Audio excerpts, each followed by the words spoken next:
segment, but I'm gonna need people that spit some bars. No, she spit bars. Lonnie's official. Yeah. Lonnie's official. We're gonna have an open mic night, y'all. Where it's gonna be some real MCs up in here spitting some real bars. Yes, indeed. And Lonnie's at the top of the list. That's a fact. You already know. Lyric gang. Thank you, Lonnie. Thanks for calling up, Lonnie. You guys. Yes. Hey, Tamika. Hi, Courtney. Hey, cuz. It's just really good. It's a really good vibe. We gotta get into the panel. Right. We do. But that's. I know, but I really think that it's important that our viewers get a window to understand who you are. Because for me, it was professional,ism. You were my first and only choice. Thank you. Know what I mean? Outside of Moya, it would be Debra Coco. Thank you. She told me that from a long time ago. She was like, you did. I even said, Lord, if me and Moya get sick, you the only one she did. Come in here and for us. That is true. She did say that. I always had like a high level of respect for your professionalism and what you do. Me and you just always gel. Right. And I just feel like when we're about to tape this show, it gives me the jitters. Right.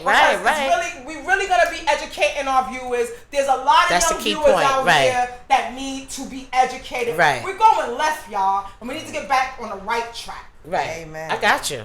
I know how to shift gears real quick. With that being said, we're gonna take a quick break, and we will be right back with our guest panel. Yes. It's the great debate. Our guests are coming up, y'all. You got it? Yo, what up? It's your boy Synagogue. You now rocking with the best. I-Axis Radio, WIAX. I want to know who motherfucking representing it here tonight. Hold on. I keep letting you back in. How can I explain myself? You said you care for me better. Louisiana shit. Murder on the beat. Something for y'all to cut up to, you know? Yeah. Everybody get your motherfucking roll on. I know shorty and she doesn't want no slow song. Had a man last year, life goes on. Haven't let that thing loose, girl, in so long. You been inside, know you like to lay low. I've been peeping what you bringing to the table. Working hard, girl, everything paid for. First, last phone bill, car, no cable. With your phone out, gotta hit them angles. With your phone out, snapping like you Fable. And you showing off, but it's alright. And you showing off, but it's alright. It's a short life, yeah.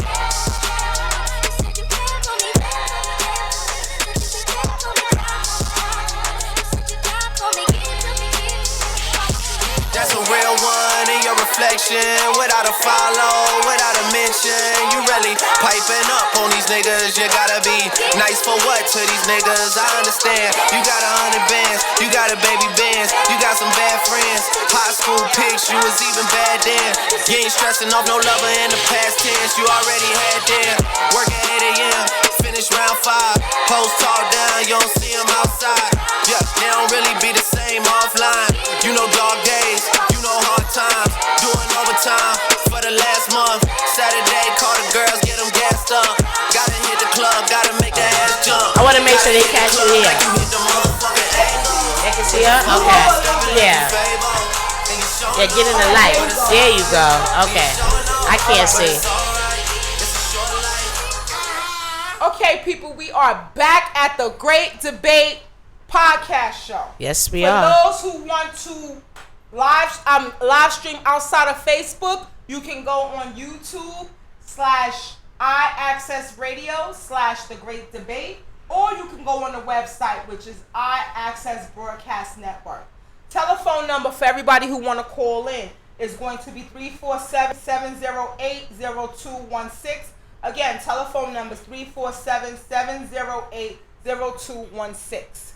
Now, with that being said, Debra, we're actually trying to branch out viewership, right?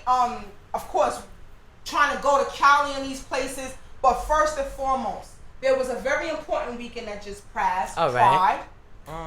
And it was the biggest thing in New York since I've never seen anything. 50 years, darling. 50 years, girl. The rate is bigger and bigger every year. Oh my God, it was like y'all really had 50th year World Fire celebration. 50 years. Wow. That was the 50th year anniversary. I want to introduce two important people. One who has been my childhood friend since I've been 9 years old. Aww. And her fiance, girlfriend. Wife. Okay. I'm sorry. It's okay. So I'm going to introduce Monet and Delilah Cody. LBGT group. Yes. Shout out to everybody who is living their truth. Right. And not hiding. Right. Whether it's your kid, your aunt, your uncle, your brother, your son, your mother. Jay-Z had to deal with his mother coming out of the closet. Wow. So it's it's to the point where nobody wants to live their lives. Everybody needs to live their truth and not be judged for that. And I think that's important and what Pride and LGBTQ really stands for. Right. That's really what it is, for a person to be able to be free, to be who they actually are and not have to hide who they are from you, because that's a torture, that's a prison. Right.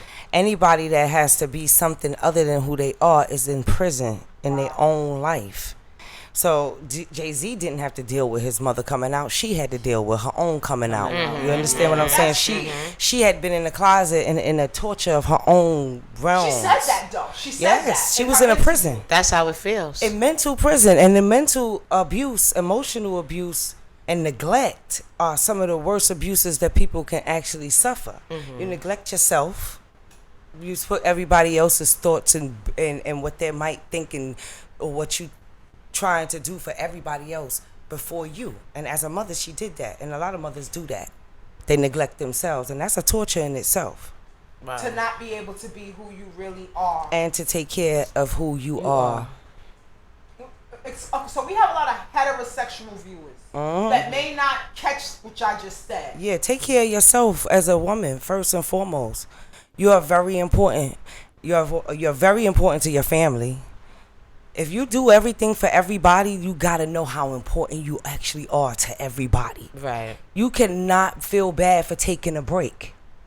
Yeah, don't you need let to them take a break. We all have to take a break, no matter what the situation is. Sometimes we fail to do that, and then we find ourselves later on in life like, I wish I would have did this, or I wish I would have did that. No more wish. Just do it. Enjoy your life, because you only get one time to enjoy your life. And that's you know, my godmom told me that at a young age, live for yourself. Don't live to make nobody else happy, because in the end, you're not gonna be happy. And that's what a lot of times we tend to do, especially as women. We put everybody else before us. Even if you take a day, and don't do nothing for nobody but yourself. And I'm learning that lesson right now. Good. That's important, right? Ask them to help you. You help them. No relationship lasts without reciprocation. You do for them. No, you're right. You do for them, and they can do for you. Right. Sometimes we don't want to ask, because then we're considered complaining because we're a woman. That's not what it is. Somebody that just habitually complains about every single thing, that's different than someone asking you for reciprocation and saying that they're complaining about they're not getting what you give is not good enough. No. Because I do have to have a standard. I do have to have a rest. I do have to have a reciprocation. We need to put these things out on the table and stop taking ourselves for less and giving so much more to somebody else. Give to yourself too. Your time, self-love. your energy, Self-love. your love. Right. And within that, it'll give you the force to be who you are. Have you always been this way? Like, was it a time where you didn't want to say that you identified with who you loved? It was did you ever feel that way? Were you always like, honey, this is anybody that know me? Because I know people that went through that phase. They couldn't tell their mother. They couldn't tell their father. They couldn't. They felt like it was something that they couldn't share. And that's what I'm wondering. Like, how was it for you? Well, I grew up in a house with nothing but sisters. I have 6 sisters and 1 brother. Okay. So when I came out, it took a while for me to come out to my mother. And what was the reason? I was why did you feel that? I was actually 15, 16 years old, and just because I got tired of trying to sneak around to be who I am, like, you know, I'm out with my friends and, you know, the rainbow, what actually made me really tell my mother, right? Because I was never one of those gays that like to wear a bunch of rainbow all the time, because I know who I am. I just feel like, you know, I didn't need to have it on all the time. So my friends would come around, and one day my mother said, "Is you in the rainbow gang?" And I said, "What?" So I stopped my friends from wearing rainbow around the house. And then it was like, you know, I want to go hang out with my friends, and I can't really tell my mother the truth. So it's like, you know, I'm going to just tell her. And I told her, and I was a little shocked by her reaction, because it was just like, she act like she didn't know, and in my mind, I'm like, well, how the heck you ain't know? Right, if you watching me every day and how I'm moving, right? And you buying me the right, true. But you the one taking me shopping and buying me the boy clothes, right, though. right. So I didn't understand. But I have an important question for you, right? Which I know there's a lot of quiet viewers watching that want to know. How was it when you first told your parents that you were something other than what they thought?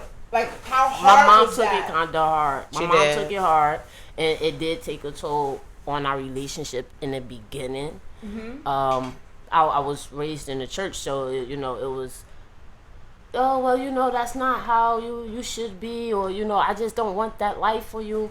My father was just like, oh, I already know. He was okay with it. So, you know, but it was kind of hard. But my mom was willing to be open and come out, and, you know, she went to drag shows with me.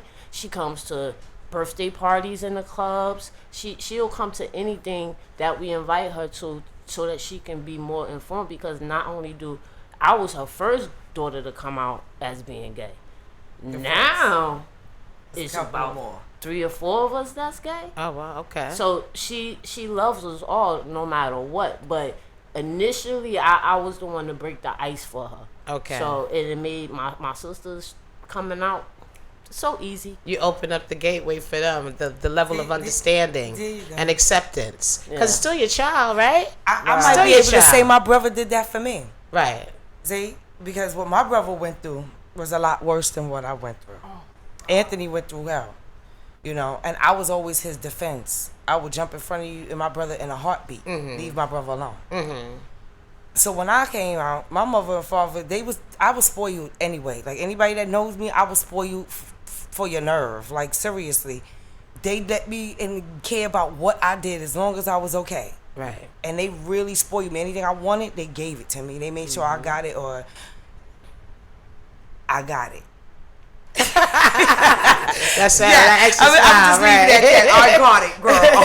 Is there a difference? We was a rep. We was a menace growing up, so we used to be we used to be a Studio 54 at like 10 years old. Wow. I was voguing at 14. I mean, you know, I was voguing like, down at 14. I understood the language in like of the Vogue. Pandora's house, right? And I used to hang with La the Pandavas and the La Vasias all the time. Did you that remember was like that? Big. That was huge back in the day. Right. I didn't know the culture, but it was dope. Right. You knew something was appealing about it. Like, I used to just go forward because just because they were gay and that wasn't the thing. Like, now it's the thing. Back when we were like 12, 13, we would go just because it was like popping. Right. It was like a rave. Right. It was like a rave. Right. Yeah, it was so different.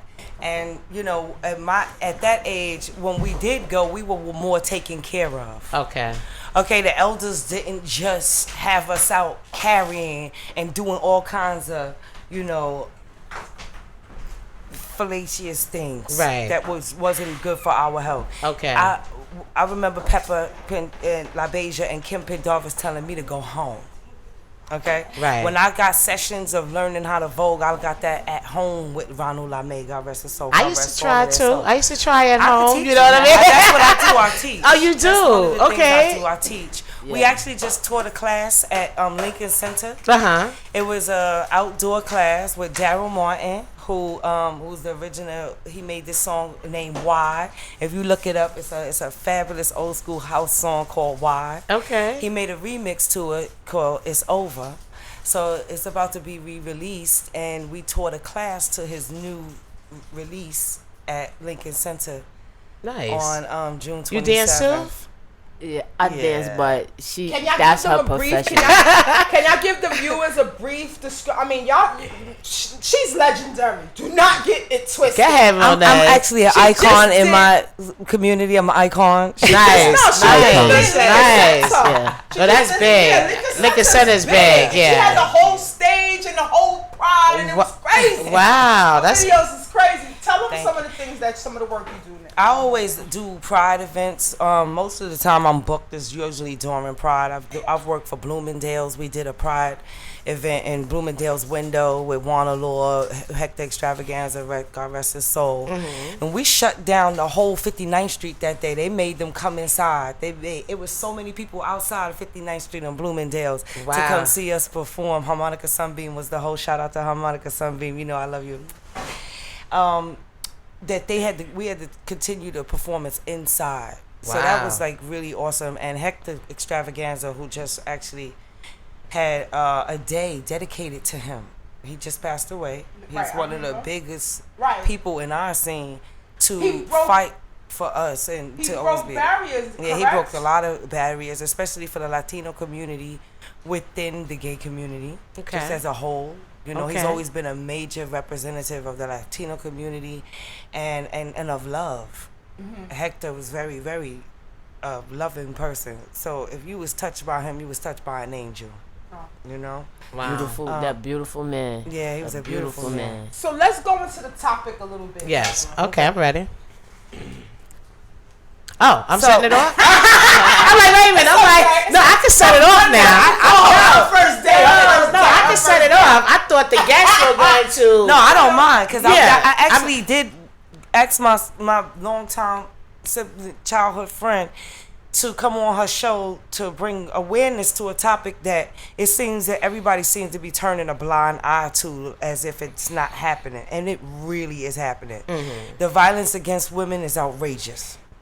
It's extremely outrageous. It's women as a whole. All nations, all cultures, all shapes, all sizes, all ages of women. Very true. Violated, violence, murder, sex trafficking, human trafficking, taken for their body parts.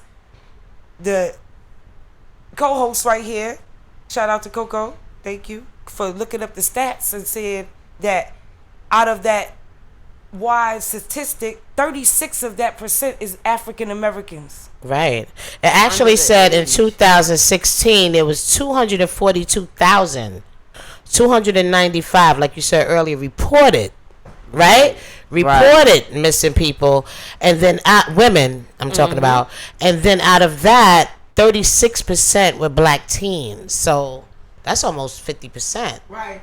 That's a huge number. That's a huge number. Yeah. And that 30%, like you said, is only the black teens. That's not even, the actual full number of women that's being missing, abused, sodomized in all kinds of different ways. It's completely disgusting, to the point where we seeing 70-year-old women being abused on the trains. Right. Yes. And I'm sorry. Right. Our men gotta do better. There's no way you can stand by and watch some man beat on an old woman like that. Our women gotta do better too. Each one teach one. Like we all gotta do better. We gotta take care of them and teach them differently too. This is the deal, and I take it back to even riding the trains when a man fights you for a seat. Right. I just feel like the way that society is becoming. Before, it was like women stayed home and the men were the providers, and I think that the respect level was at a different level. But now that I think that we become so independent, where there's so many women saying, I don't need a man, I'm independent. I think that they almost don't look at us as being needed and wanting to. I want somebody to provide for me. Right. Or want to do for me. If you see me get on tired, want to get up and be like, here, miss, would you like to sit? Or at least offer. They're like, look, you tired, I'm tired too now. I'm going to say, I'm going to go back. I work 8 hours, you work 8 hours. I'm going to go back to reciprocation. Right? No relationship lasts without reciprocation. I could get up for a man. Right. I don't have no problem with that. If you understand what I'm saying? No relationship lasts without reciprocation. Right. So we, as a family, as people, and I'm talking about a family of humans. I'm not talking about family in one bloodline. I'm talking about in a family of humans, male, female. We have to both treat each other with a certain amount of respect. You get what you give at the same time. Right. So I'm going to give you respect. And now, yes, I demand that in return. Okay, it's not up to me to take less than that. I'm not going to do that. I set a standard. If you can't meet it, it's okay. I can move on, and you cannot abuse me for doing that. You can't stop me from doing that. Everybody has their own boundaries, right? Their own, and once you cross that, it's up to that person to decide if they still want to deal with you. I want us to pay attention to where the young girls are at. I want us to start wondering and making sure that they know better. On our YouTube page, I just want to, I don't know if they can see it or not, but today I just pulled this off the Times. 64,000. Yesterday, July 4th, 2019, New York Times reports there are 64,000 missing black women and girls in the United States, and no one seems to care. No. And there are a few pictures to that quote. A few pictures. But if you look at the top, it says 64K missing of African Americans. So how many Latinos and Caucasians? Where's the coverage? Exactly. Where's the coverage? That's the number of the ones that's reported. Right. You gotta remember the ones that's I have another number, 80,000. I'm not trying to dampen y'all Friday night. I want y'all to have a good Friday night. I just want you to be aware out there too. I want y'all to be aware out there on this Friday night. Right. On this Friday night, black women are going missing. 64,000. But I mean, we have viewers know what our kids are. Pay attention, please. Right. That's all I'm asking. That's all I'm saying. Attention. I'm saying that if we don't do something about it, nothing won't be done about it. Right. We cannot ask, the police. No. We police our family first. We police our home. We police ourselves. We have to police our whole situation. We don't have to have this many girls missing if we all start paying more attention, please. What do y'all think would be the first steps of us trying to rectify the situation? Do y'all have as a group, as a whole? Because I know the LBGT does a whole bunch of I've even participated in they do so much for the community. Definitely. So I just want to know, what would it be a baby step, a first step that I could go back to my neighborhood or my community, or give a viewer to protect his 4-year-old daughter or his 2-year-old, because she might be, in school. I drop her off at school, and she might not be there when I go. You know what I would say? I would say, let your children know that it's safe for them to talk to you. That's right. Your child should never be afraid to speak to you about anything. And if they are, then that's a problem in itself. Because if they're not communicating with you, then they're not going to communicate with somebody that's close to you. Or they might, but the information might not get back to you. So if you have that open line of communication with your child, you know what's going on. They'll tell you, hey, mommy, listen, the man up the street did this, that, and the third. The man in the store. But if you don't have that open communication with your child, they're not going to tell you. So you're never going to know. So that's where it starts. We created a situation at home that we use code word. It could be anything. A kid like lollipops, chicken wings, salsa, chips, a cup. That's the code word. So if I come through the door and you tell me chicken wings, I already know. Right. You understand what I'm saying? Get a rapport with your child. A rapport. Not that your child gotta listen to you. You do what I say when I say it. Rapport. You have to lead by example. You have to respect the child so they can know what respect is. Exactly. You have to show them good touch, bad touch. And let them know if bad touch happening, you need to use the code word chicken wings. You understand what I'm saying? Right? Now you want to tell them, somebody putting their hands on you, we're going to use icicles. See? I want to know chicken wings mean that they was touching around the wrong places. Right. Icicles mean they've been putting their hands on you when I'm not around. Yeah. Something. So Develop now you and something your at child got home. a way of communicating, and they can tell you in front of that person what's That's right. going on without that person even knowing. And say, please tell me in front of them, because I don't want them to be able to walk away. But now, most children that are molested are usually fearful, right? Mm-hmm. And they also are brainwashed before they're even molested. Because I was molested, right? Right. So I know that usually it's an inside person, if not a family member. It's somebody that is close to your family. And they usually, that's what I mean by inside. They usually can brainwash you prior to even getting you, before they try to touch you. They rear you. So my point is, for a child who think it's my fault and I'm the one that's responsible for what's going on with whatever, because you're a child, you don't know what's going on. But see, you didn't have mommy telling you chicken wings at the same time as him trying to brainwash you.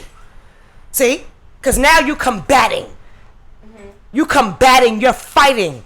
You gotta fight her. You give her empowerment. We just have to have those conversations. You understand what I'm saying? You have to teach her how to fight back in the first place and say no. The hardest things that you can't say to your child is what you need to say to your child. Right. A lot of times, and I'm speaking from my experience growing up. A lot of times, our parents sugarcoat things. They didn't tell us the full truth. They told us what they wanted to tell us to protect us, so they thought. And it wasn't always protecting us, because now you got me going out into the world, not actually understanding and not really knowing.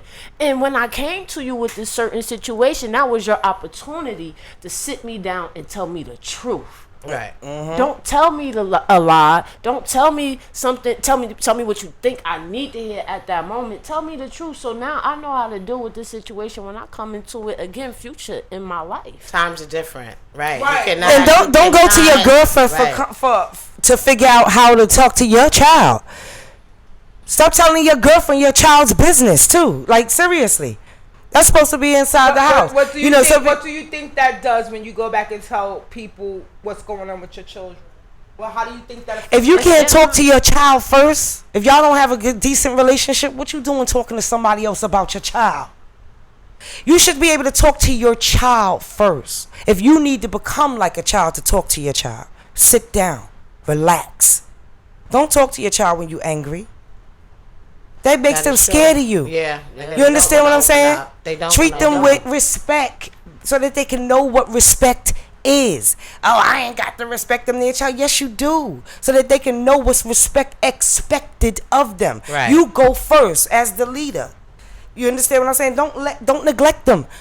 Don't Dropping let jewels tonight, baby. Don't let Uncle Rapist do watch them. Right. Okay? Right. I don't care. No. And don't let Uncle Rapist auntie watch them. Right. It's okay? Male and female. Because it's male and female. Yes, ma'am. I know male. Yes, ma'am. A lot of women do it. So right. no. Stop pawning your children off on somebody to watch them because it's free. And because now to them, that's free child molestation to them. I wasn't a victim. My perception was different when I was raising my kids. It was like, okay, I'm not leaving my daughter with everybody, but I can't. And I wasn't like I left my son with more people, but it's like I just was so strict on my daughter. It's like, no, you got to be that way for both of them. Right, because men are more molested. Right, you know what I mean? But the perception was, watch the little girl. You can't leave her with your brother, your this, you're that. No, you gotta watch your male child. And then when he become now. gay, you want to be mad at him when you the one who left him with Uncle Rapist too. Yes. It's sad. It's sad. Yeah. Come on, mommy, and you hate him now. You hate him now for leaving. Yes, ma'am. Come on. Pay attention to your children, Stop right? And pay don't attention neglect to the them. people that you leave them with. Because 9 times out of 10, if your child has never had an issue with this person in front of you, and then you go to leave your child with this person, and they don't want to stay with them, pay attention to that. Right. Because 9 times out of 10, there's a reason. Right. Don't make your child stay with someone they don't want to stay with. Please just repeat what you just said again? Yeah. Right. I need you to repeat that one more time. Any sign. A lot of people need to hear That's that. right. Pay Go ahead, say it attention. again. And pay attention to the people that you leave your children with.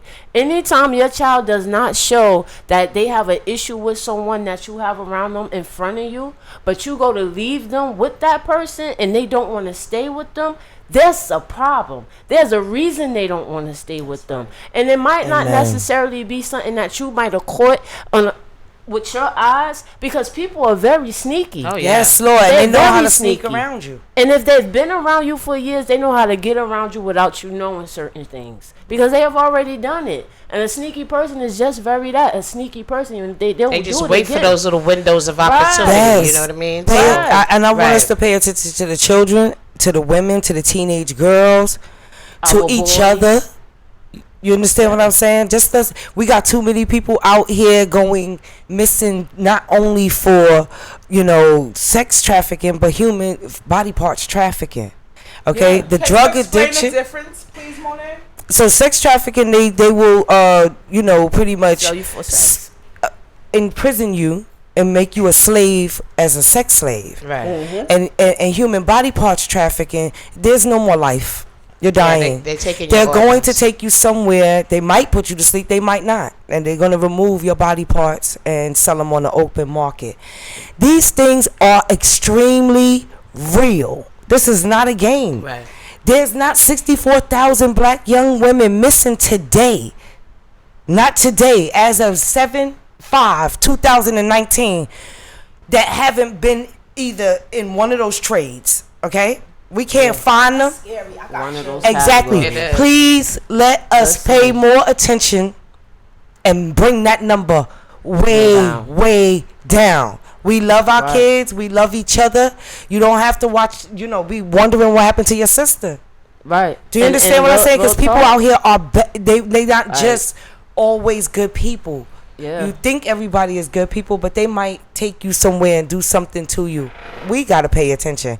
Not to, And we not got to think that it's not. our children with these drugs, especially these opioids, these different pills.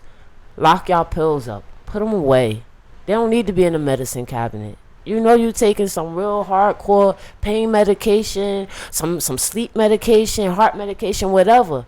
Put it away. Mental health medication, any kind of pills, because it's ridiculous at the amount of young kids that's in these detox programs or on methadone, or actually the overdose rate has risen. And it's not kids. It's not heroin. It's opioids. It's Percocets. It's all these different pills. The stuff you get from a surgery. An easy that you way put in to your medicine get you cabinet, your children go and right to have in there. you missing. I work at a high school. Okay, so I that's an see it. easy way to I get see you it. and have you missing. From being a drug addict first and foremost, okay? So if you know that some of these people, sisters, and I'm talking about these sisters, I'm not going to get off the topic of the black sisters missing and black sisters being murdered, black trans women being murdered. That's still a woman. And they looking at her as a black woman. They killing them as a black woman. Anytime they kill a black woman and anytime they kill a black trans woman, it is as a black woman. Can you explain what a trans woman is? If they don't know what a trans woman is, you're going to have to Google it, because I'm not about to get into the explanation of it's trans woman. Just like a woman is a different sort of woman. There's all types of women out here. Google it. I ain't got time.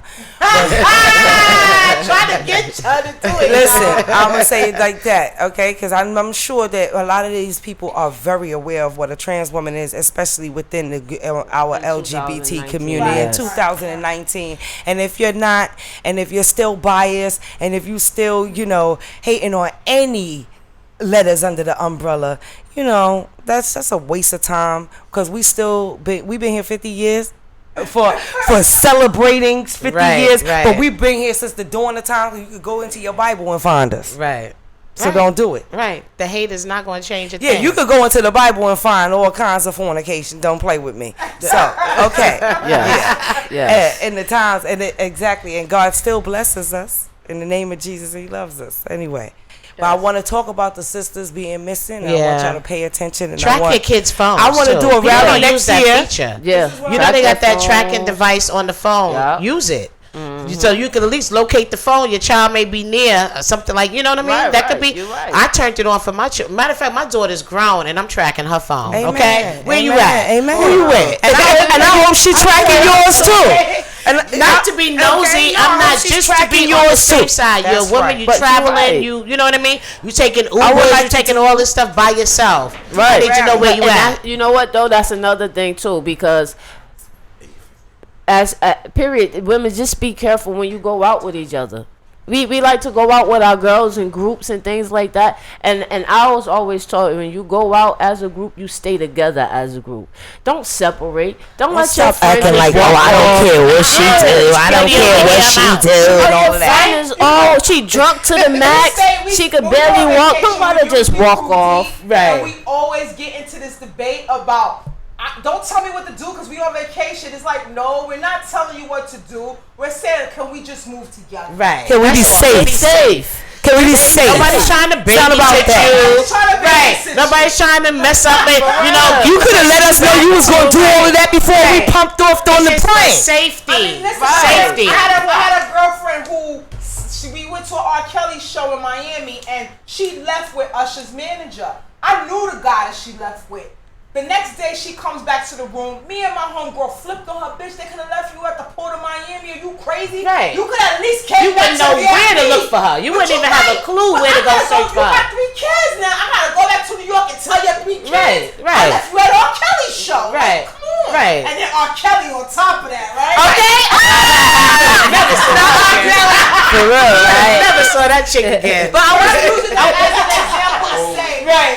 She was of a grown age, but I'm just saying at the same. But she might have looked 18, right? Yeah. The whole night. No, I get you though, but it's like a buzzkill because you gotta worry about. Because I worry about my people. And that's exactly, you know what I mean? Yeah. I would like to do a rally here in New York City Hall, downtown Brooklyn Bridge, City Hall next year, 2020, so we can talk about getting a clear vision, 2020 vision, on where our black girls are. That is true. 2020 vision on where our black we're not girls. getting enough media attention. You get a little flash, Yes. you know. This girl is missing 2 seconds and then it's That's gone, right? That's right. We definitely need more coverage on that. We could actually, with these numbers that we talked about, I want you could answers. have a show that comes on weekly, Right. Yes. Like 20 girls an episode or something. Like, what are y'all doing to try to figure out how are they? Because first of all, they're not flying these girls to where they're taking them. Okay? No. And they're not just driving them in the masses to where they're taking them. Right. So obviously they're using some backdoor way. It's Social media is a big different part that things lures like that. these Like, people. What is the government doing These to actually false- try to figure these things out? Like, these fake, what you call profiles on social media. That's another conversation. They think it's a young guy their age. They go meet up with them. We know about that as well, right? Yep. First 48 of one of them shows need to dedicate a special unit, right? Yes. Like they have crimes here or Yes. whatever. They need to do a special unit for missing Save girls. our black Right, girls. missing girls. Missing It's girls in enough. It's general, enough. like- I mean, and in Dallas, I don't know if y'all aware of it. Dallas is the highest capital with missing urban women. Period. Wow. I was reading that today. I could just imagine. And Dallas I could really is just so imagine. underrated. And they said every day 4 out of 8 women go missing in Dallas a day. That's ridiculous. This is Dallas, Texas. She talking about Dallas, Texas. 4 out of 8 women go missing daily. I will not be getting off the plane Listen, in this Dallas. is I know ridiculous. that. I'm not visiting Dallas. I'm not. There's no reason. We're not cattle. Right. We are Right. human beings. We love. We feel. We give birth. We touch. We are there. We are seriously Right. a powerful force in this world that you definitely need. You can't just get rid of women. Don't even do it. You just cannot get rid of women. And no matter how much you put us through, y'all see how strong we keep coming back. Amen. We are one of the strongest things walking this earth. But that does not mean that you hunt us down and kill us like we flies or cattle. We went through slavery already and we still live in a certain type of slavery just like you. So stop. Right. Leave us alone. Yes, we flourishing. Yup. We fight hard just like you.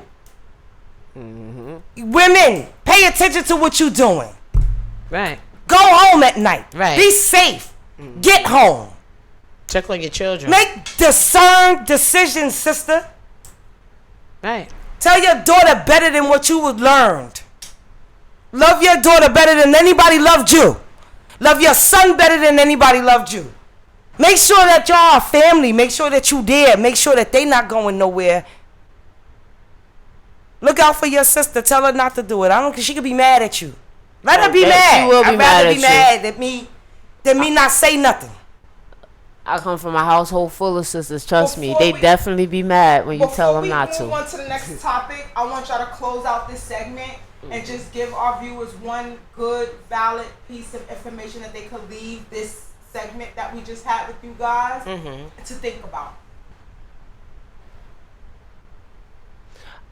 I would say keep those that's close to you and loyal to you. Keep them close and let them know that you love them while you have them and you can see them today. That is epic. Make sure you let them know that every day. Right.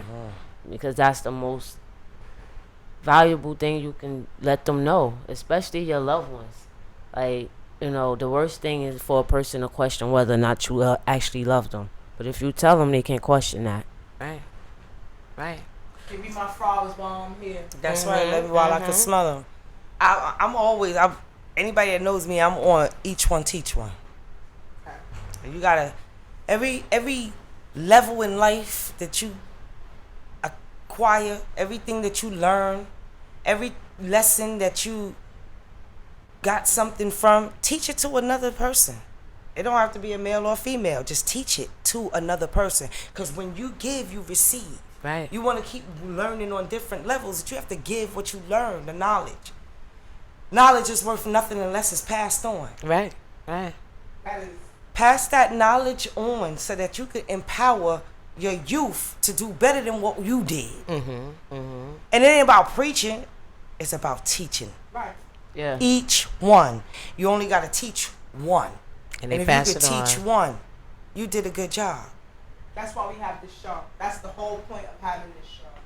I mean, every single segment we do, we're trying to educate viewers. Right.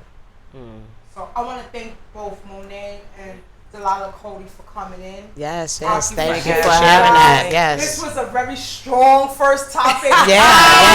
Second panel come right. And they like, They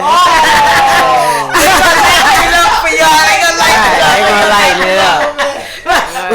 Well, I be like, ooh, I don't know now, right? So yeah, we're gonna take a break, you guys. They're like, yo, fight the power. Yes, we'll be right back, y'all. Thank you.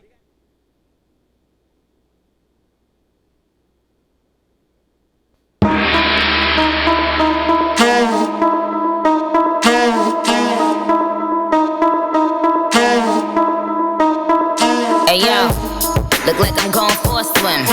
Dunk on him, now I'm swinging off the rim. Bitch ain't coming off the bench while I'm coming off the court fully drenched. Here goes some haterade, get your thirst quenched. Style doing him in this Burberry trench. These birds copy every word, every inch. But gang got the hammer and the wrench. I pull up in that $250,000 off the lot. Oh, now she tryna be friends like I forgot. Show off my diamonds like I'm signed by the rock.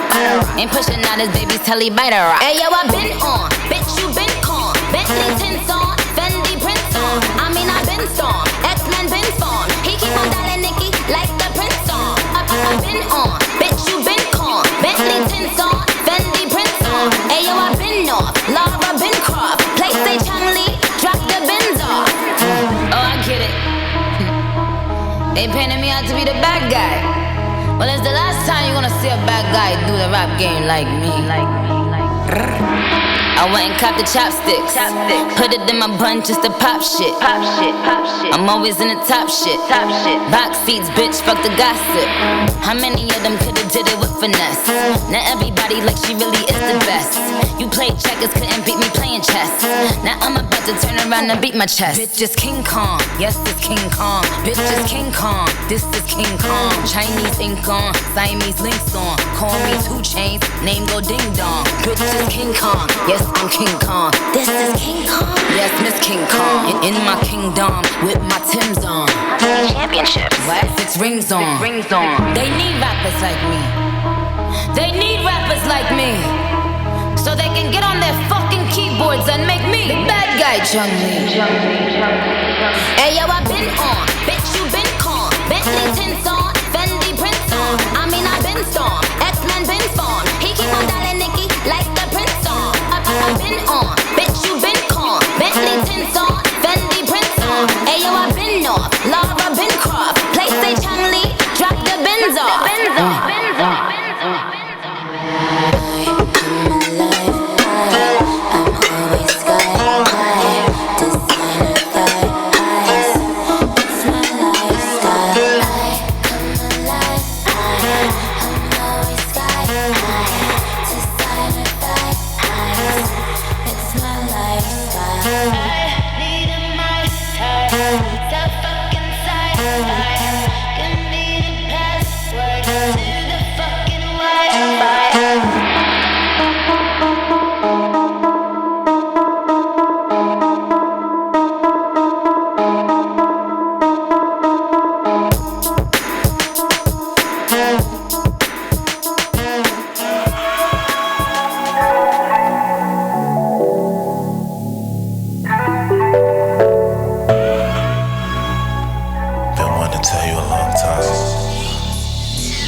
When I look at you, I see exactly I guess. wanna be. Can you see? Look. What up? What up, Keith? What up, Dave? Poppin'. In the building. Mango is crazy. Just let it click. The mango is crazy. No. Oh, wait. Oh, I did it the wrong way. What am I doing? I'm opening it up.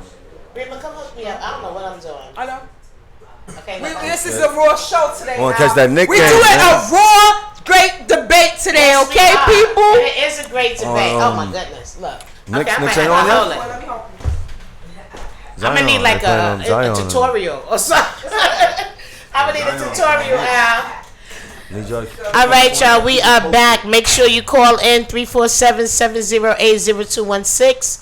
You are now tuned into the Great Debate with Rima and Coco, Debra Coco. We in the building doing it today at iAccess Radio. Make sure you go to www.iaccessradio.com. This new phone of mine. I don't even know. This is really a new phone that I can't look. That's good. Cool. Okay, I'm sorry, y'all. We back. Okay, so we got our guests. Yeah, I see it. I don't think you see it. Vic, move over a little bit. Yes. So, the name of your shirt is actually the character you play? Yes. Okay, I got it. Okay. Is this working? I know. I'm jumping the gun here. It works. Yes. 1, 2, 1. Oh, it's working. Oh, you live and direct. I'm live, baby. I'm live. Yes. I'm so happy to have you guys here today. Thank you. Yes. Happy to be here. Yes. So, introduce yourselves. My name is Victor Villanueva. I also go by the name of Mr. Positive Energy. Yay! And I'm in a play called The Checklist, and my character is Raul. Yes, as you can see on the shirt. Yes. He represents all the time. Yes. My name is Wally World Burgos. I'm the writer, director of the play called The Checklist. Yeah, that's about it. Yeah. Wally, I'm gonna clap for everybody. Look. Yes, and thank you so much for joining us. I know we had an interview last year, right? It was last year. Yes, we did. And you was about to have the performance at Lehman College, right? You had a show, and we were promoting for that show. Definitely. So now I've been in touch with, I think, your brother. Probably. Yes. And he's like, I have a really big thing coming up. I don't want to say what it is at the end of August, but open up and tell us a little bit about Checklist and how it came about. Yeah, I wrote Checklist probably it's probably now since 2010 or something like that. I wrote Checklist in 2010, and we just started to put it out. I wrote it as a movie, so I didn't know nothing about plays. I wasn't thinking about plays. I just wrote it as a movie. I write. My brother writes. My sister writes. So we always wrote. So I wrote it as a movie, but as I'm as we putting it together, I started casting people. I said, yeah, I want to do this, let's just do it. And I started thinking, and my man was like, find a lane where it's nobody in. He said, right now, he said, one of my homies, my homie Troy Reed, and he was in the industry already too, so he was like, he read the script. He was like, this is real good script. He said, but Tyler Perry, Spike Lee, John Singles, he said they got a bunch of writers that got a bunch of this shit. You know what I'm saying? Got 80 more scripts just like this, where you got to stand out. You got to do something to make you stand out. Find a lane where there's nobody in. Right. So I went home and I thought he was hating at first. I said, oh, he's hating. You know what I'm saying? But he was so right, and I just figured, because when you think of plays, it's only one brand you think of. You think of Tyler Perry. You know what I'm saying? You think of anything else in the world. You think of sodas, sneakers, pants, clothing. It's people. It's competition. Basketball players is competition. LeBron's the best. Curry's the best. It's always competition. He has really, no disrespect to the other brothers that's doing plays, but it's no brand name that we familiar with than his. So I said, let's try this lane. Let's go to this lane, and we did the first 2 shows. We sold out, and we've been selling out ever since. We on our 9th show. Right. And it's been a blessing. It's been a blessing. That is epic. And selling out every show. Definitely. Not just you can have 9 shows and there be 3 people. You know what I'm saying? You talk about selling out 9 shows at big venues. Definitely. You had everybody join the play. You had Tahiri, my homeboy Russell. Yes. Like, Russell's still in it. It's just been so many people join the play. So what is it that makes you bring on new cast members and invite them to the play? Well, Coco, if you're into acting, you know what I'm saying, they holler at me. I give you a shot. You know what I'm saying? You tell me, whoever know me. You know what I'm saying? Even before when we first started the play, I put it up on Instagram and Facebook. Actors, whoever, come down. You know what I'm saying? So I can check you out. So that's how it happens. And if I like you, you know what I'm saying, or if it's room for you, she came. She was just an extra. She would come to rehearsal all the time and rock with us. But if it's room for you, you know what I'm saying, if somebody drops out or what I'm saying, they can't do it this time, I put the next person on. You know what I'm saying? That's how I like to do it. Yeah. Definitely. I just want to say too, like your rehearsals that you had, where you did the impromptus and stuff like that. I really enjoyed that. Too bad I had to go to school. That's what stopped me from coming on the weekends. Cause I was taking weekend classes, but that time that you gave, and your professionalism. Wow. Right? Your professionalism. It's like, okay, get up there and do da-da-da-da-da-da. You're like, okay, and you got like a second to get it together. You just give them like the bases. You're pregnant and your man left you. Exactly. You're like, okay, all right. Let me see. And you got to really, and people come together and they bring it to life. Definitely. Like, how does it feel when you see your words on paper come to life? Like, you know what I mean? Like somebody really acting like Raul that you have. You know what I'm saying? I seen Victor transform. Yes. Victor transformed when he did his character, so that's an amazing thing. Yeah, that's amazing. I tell people, anybody that write, even when I go speak to classes, when I speak to children and shit in school and all that, and I tell them, writing is a beautiful thing, but the most beautiful, because it's your world. You can make the cops you create green. All of that. You creating it. It's your world, so it doesn't matter. The superhero could be skinny, but he got the most powers. That's how you wanted it. Right. That's how it could be. So that's what the beauty of writing. But the next step of it is when you get the people to come in and read your work. Some people take it to where you ain't even, like, damn, I ain't write it that serious. I thought this was a joke. Right. And this character's funny. Yeah, and they take it somewhere else. That's and how he got on. Of course, right? Like having the right people play the right roles. Oh, yes, definitely. You get that buzz. Definitely. Yeah, and that's how it is. And I follow Tyler Perry on Instagram. And when he first started, he was homeless. Right. He was struggling. When he first started, he had like 20, 30, 40 people in a venue. And now look. Look at him now. Yeah. So you got to start somewhere. Yeah. You definitely. You got to dream. You got to grind. You got to have faith. You got to hustle. You got to work. He wasn't even gonna do Medea plays anymore. And my grandmother, this is what I did for my mom and grandma. Definitely. We went to Medea plays. That's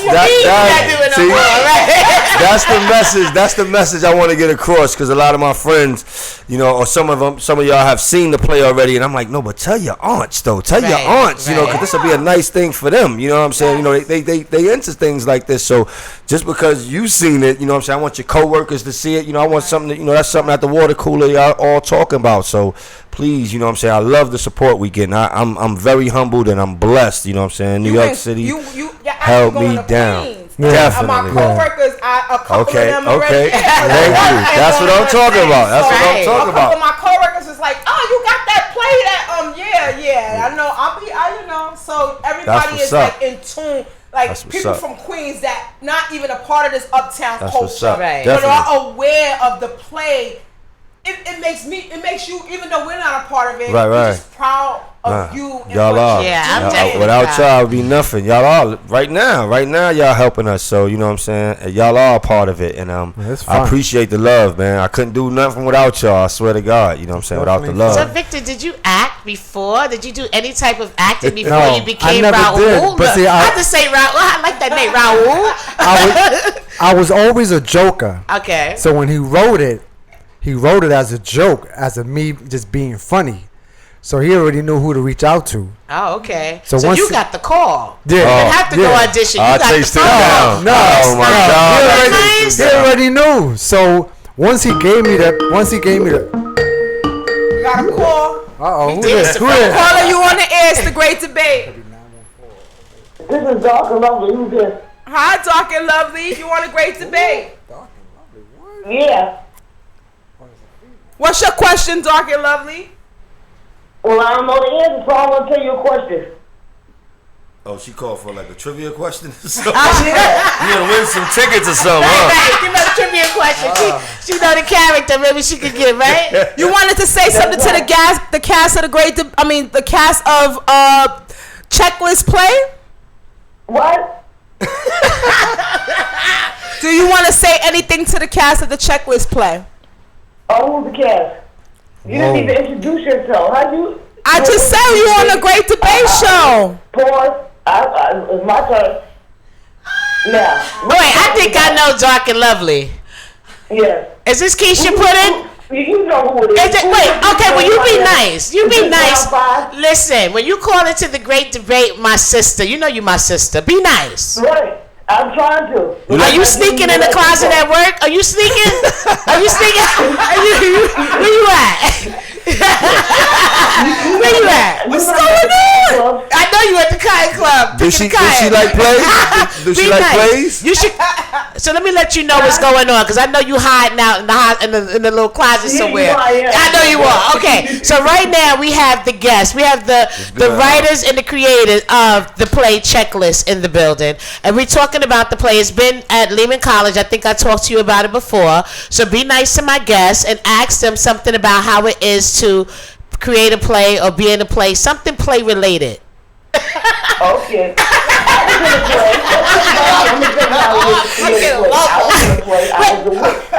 But first, we're not talking about you. I'm trying to get into. She trying to get a role? Make sure that part goes to you. Oh, that's my sister right there. Okay, You understand what I'm saying? Because everybody can't play that play. You understand what I'm saying? You can't play that part. I don't care if you think you got it, you don't. You just got to flow with it. That's right. All right. We agree to that. Yeah. Thank you, sis. For calling in. Thank you, sis. No, you cut me off. No, never cut you off. I didn't hear my shout out yet though. Shout out to your sister. She cut me off. She didn't even let me. I didn't cut you off. Go ahead. She need her own show. She need her own show. She do need her own show. Wait, can I give a shout out to Coco? Beware. Put on deck. That's right. You a trip. You cause ruckus from the gate. You know that, right? You know if I don't participate, the show won't go on. It will go on without you, but I gotta enhance it. We all do together. You know how we do. All right, sis. It's like Thelma and Louise. Oh shoot. We driving off the cliff. Shirley. Right, full steam ahead. Well, thank you, sis. If you can, log in on your phone. www. Did I say too many W's? Access Radio. We is litty on this Friday night. She got me drinking Ciroc and eating mango dip that's delicious with some. Mango dip is crazy. It's crazy right now. So I'm feeling real good. All right, sis. Thank you. But we got to interview our people. We got some more to ask them about. I know that's right. Deuces. Deuces, sis. She need help. Now get out the closet. It's okay to come out. Sorry, y'all. No, but you know what? This is what we doing now. Like, it's just a great energy right now. She got a point though, because acting is not easy. Unless you was born naturally to act, it's not easy, because when a director writes a script, like when he writes it, you have to not only read it, memorize it, but you have to act what he's writing. And if you don't perform what he's writing, it's not gonna come out right. And this is live. So how do you This is not like you editing and somebody, you in a small set, 3 people's on set with you, and y'all, somebody's recording you. You are live. You have to bring it every time you do this play. You have to really bring No, it. you have to really, yeah. So how do you prepare for Raul? But see, Raul is funny too. See, I was always a joker, so when he wrote it, it's a joke. It's funny. That's my character, so it's easy for me to do it. But when he has me do a serious role, I have trouble with Justin. But that's what makes an actor an actor. Right. You have to be able to do a funny role and a serious role. That range. So I'm still practicing. I'm still learning how to transform from being funny to being serious. Okay. Like I could kill a funny script. If he writes a funny script, I'm gonna kill it. But if he writes a serious script, now I gotta adjust. You have to pull those, like, you really have to dig deeper. Like, if you got to cry or you Then got to feel sadness, exactly, and you really got to go somewhere in your mind for that. That's not easy. I tell the actors, acting is most facial expression in your eyes. Your eyes should be able to tell a story without you even saying. Right. You should know what the person's going to say before he say it. Even just looking in his face, you should know what's getting ready to come out of his mouth. That's a jewel for a young listener. Yes, We have some yes. young listeners that are like wanting to get in the game. Right. We have a lot of young listeners that want to write a play and get to your level. And if you just giving them a jewel like that, I think is a huge step for them leading in the right direction. And this is another thing too. You have to memorize the script.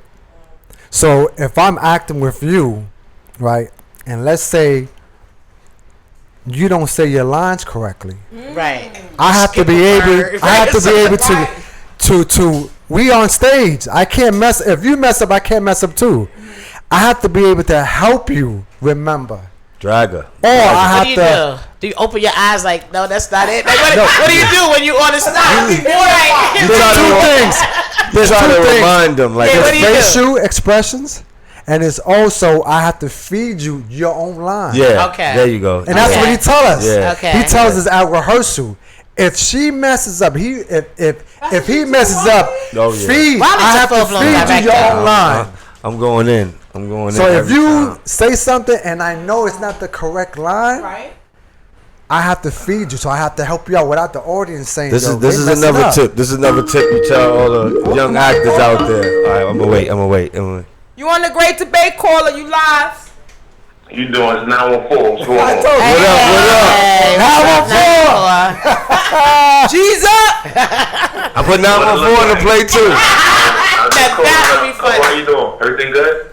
Everything's wonderful. Everything's great. 914. What's good with you? He on tour. He doing. That's one of the top. I'm bringing father and Coco. That's all. And- Make sure. I had to call first to make sure you leaving my homegirl alone, Rima. I love Debra Coco. What are you talking about? Thank you, 914. What about our OGs from Fat Tuesday? Y'all used to be at Fat Tuesday every week. Real brief. Got you. When they was in AC, I was on the set with Checklist. Nice. Oh, yeah. I understand when Wally get mad at Gemini. He's very professional. He is. But if you whatever, it comes out. Yeah. He's very professional. Yes. You gotta know that. Everybody make sure you know that Big Wally was up. But yo, much love, baby. Don't get that twisted, light skin and all that. Nah, listen. Now on full witness behind the scenes.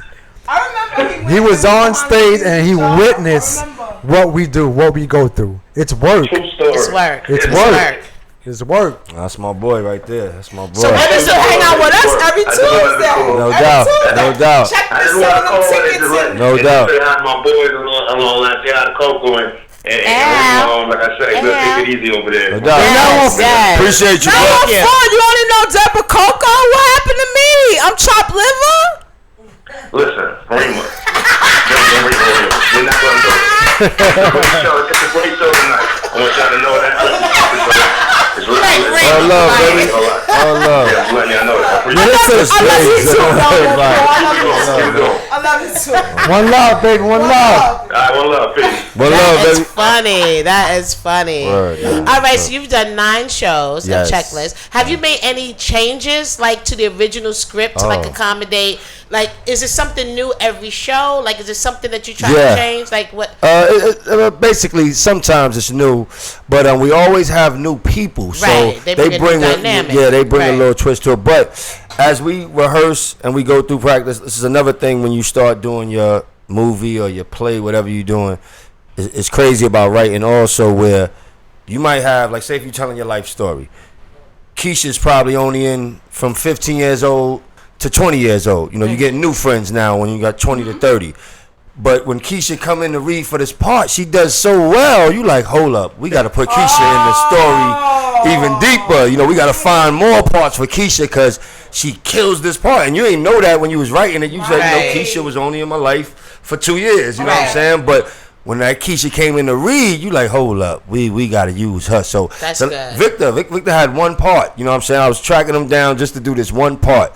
He kills his part so much. Oh no, we gotta use you again. We got, I put him in another part, then another part. You know what I'm saying? So that's how it works. You know what I'm saying? Right. So whoever the audience feeds off of, I'll see it and I'll be like, all right, now we need to add him a little more because they love him. Let me just give the viewers the telephone number again in case they want to call in. You guys call in right now. We have the creator of Checklist Play, Wally. It's the Ciroc, okay? Wally World Burgers. And of course, Victor Villain. I never pronounce your name right. Positive energy. Positive energy. Definitely. Okay? If y'all want to call up and ask them any questions in regards to the play, writing, script, acting, you can call up. Our number is 347-708-0216. Again, the number is 347-708-0216. So what were you writing before you came with the idea of checklist? Well, I wrote a movie which we're gonna start working on soon, especially with the youth too, because it's a youthful type movie. Like I want to do like a we don't have a Juice, we don't have a Boys in the Hood no more. Like so, I got one I wrote like that. It's called Brain Fest. I wrote that first too, but I knew Checklist can grab everybody. Everybody can come. So you could bring, like I said, you could bring your aunt, you can bring your uncle, you can bring the romance. You know what I'm saying? I wanted to show romance. Are you willing to do something edgy? Because I was thinking about doing my life story. I mean, right. I mean, we talking about girls just like robbing people. Wow. Yeah, you know. Well, I don't know if y'all know my niece. We talking about real G'd up stuff. Like you ever? All right. My niece, Prado, she has a web series on, you know what I'm saying? Prado. And it's basically like what you say, it's like her home, her and her homegirls, they rob, like drug dealers and stuff like that. Is she coming back out with another season? Yeah. I love Prado. Like that's one of my, I thought it was classy.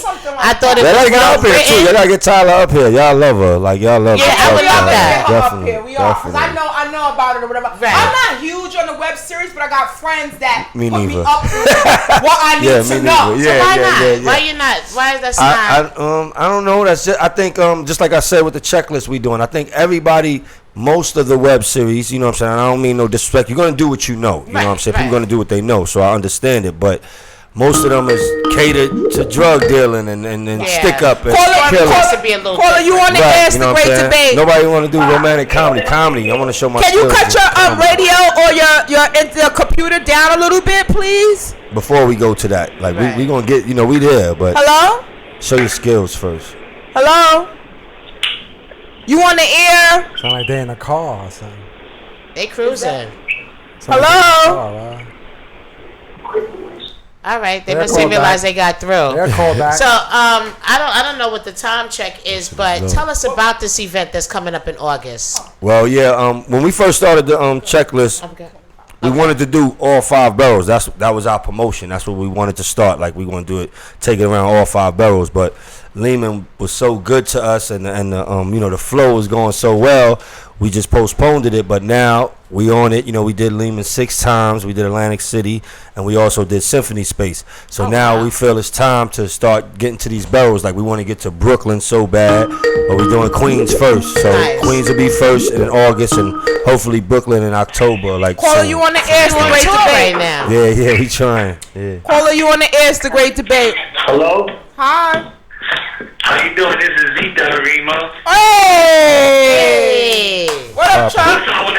This is Charles, yo, aka Zita with a shot. Lucky Charles. Oh, Lucky Charles. What's good, baby? We all family up there. Oh, that's my boy. That's my dude. He was in the checklist too. See, I put everybody in the checklist. Yeah. He was in it too. Yo, Zita, you was in the checklist? I'm trying to get the next show. I'm MIA from him, but I support my guys all the time. You already know. The love is real.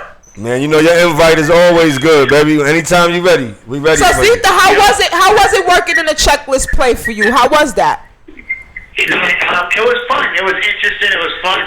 I'm just glad to see one of my brothers that came from humble beginnings as myself to do something so positive like that. You know what I'm saying? I salute him for all his endeavors.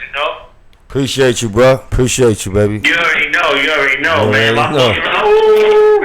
Yo, listen here. Yo, listen. The next time you do your video in your truck, man, you gotta have me in that video, man. Pick me up. You gotta have me in that video, man. First. To go down to the ATL. He ain't worried about no truck. Call me and text me when you get back so we can do one in your truck, man. I got you. We got to text you. You know what I'm saying?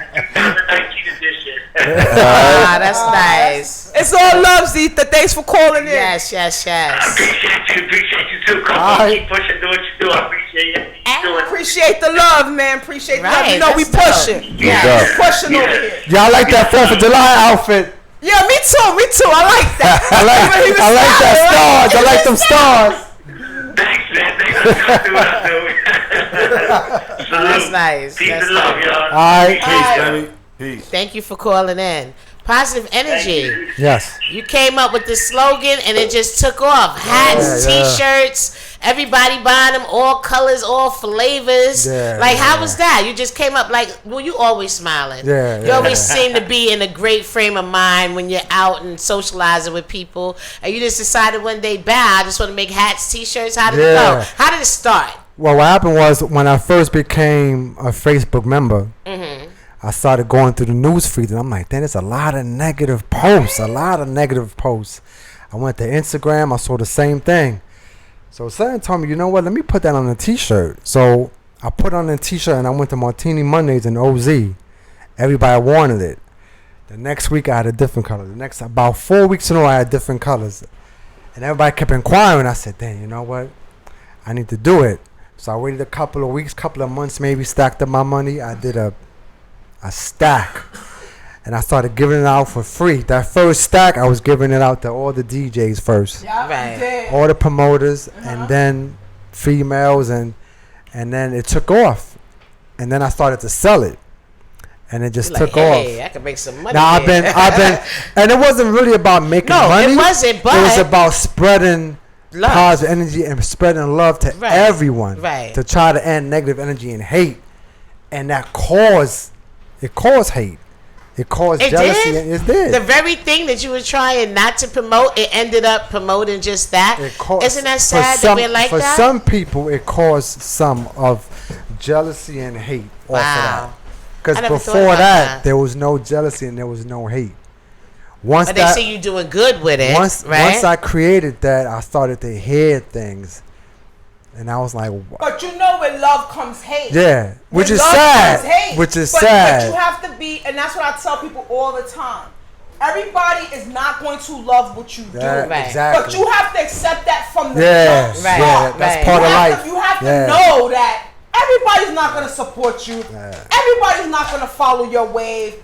Everybody's not going to think. You may think what I'm doing is so positive, and another person will find the negative. Find the one little thing, right? That little tiny thing that you. When I see people say something negative about him or my song, I'm like, this world is crazy. Right, man. Like, right. This world is crazy. They don't even know it, but they're already telling you what this kind of name is positive energy. How right. could you hate on something?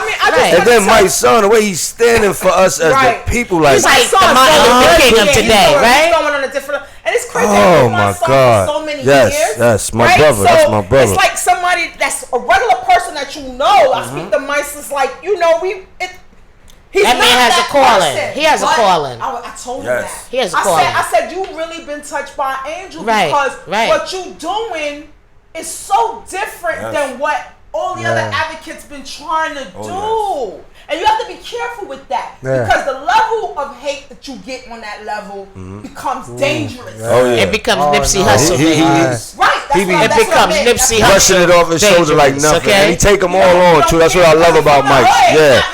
But no, he takes them on in a positive way. He's not afraid to debate. If you got a disagreement with him, he goes right in with you. You know what I'm saying? In a positive way. He tries to enlighten people, but this Facebook, Instagram I just want to say to Vic, I was really going through a really tough time in my life. I had a flood and I lost 12 years of everything I owned. That hurts. I didn't have no clothes. I went to the hotel with just my dog and what I had on. Wow. Right? And Vic calls me I woke up I was at the hotel, woke up the very next day to Vic texting me.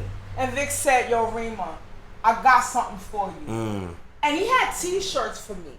But nobody knew that.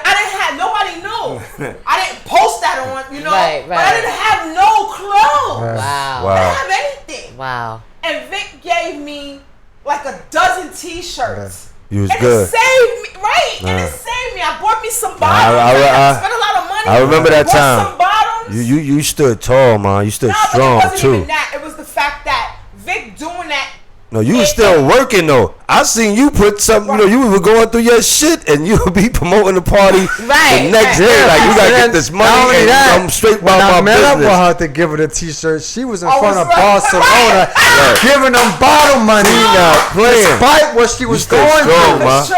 And I said to myself, but that's how you gotta be. At the end of the day, what you did for me by giving me those shirts, that was dope, right?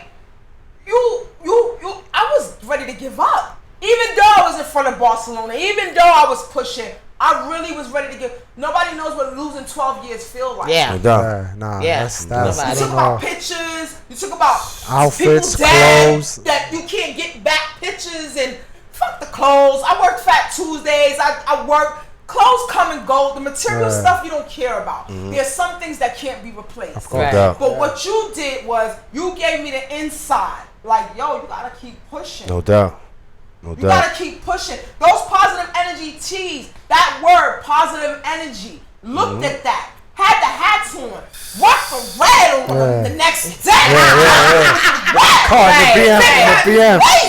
Right. No, but I'm just saying, that's love right there. It was a mental thing, right? And I'm saying that to say to people that you don't know what somebody's going through. Stop with the Facebook shit because Facebook don't tell you what goes on in people's real lives. Facebook tells you what people want you to know. That photo she took in the car, you would have never thought she went through what she went through. I was at the bottom. Because that photo was good, you never showed. That photo looked like she's having a great life. No doubt. I was at the bottom. But with your dozen T's, I said, fuck that. I'm going to push through this. I'm going to get through this. And I'm going to rock it. I'm going to put on my red lipstick. I'm going to it's crazy. Sometimes all we need is a call or a text from a friend, and then you read something and you be like, wow, And I reached out to her almost, if not every day, every weekend, I would text her. And mind you, people in my crew didn't do what Vic did. That's what I'm saying. It'd be the person sometimes that you least all the time. And I didn't even know her long enough. You don't know who you touch sometimes. You don't know who you touched. You know what I'm saying? But this conversation, I'm hoping that somebody listening understands that, reach out to somebody. Yeah. You might not even be real close to them. Y'all might not be friends. Because people like to throw that word around. Loosely. You might not be friends. You might just be somebody that is like, yo, I'm doing better than this person, so let me reach out to this person, see if I can help them. No doubt. It might not be fun. I might not have $500 to give you.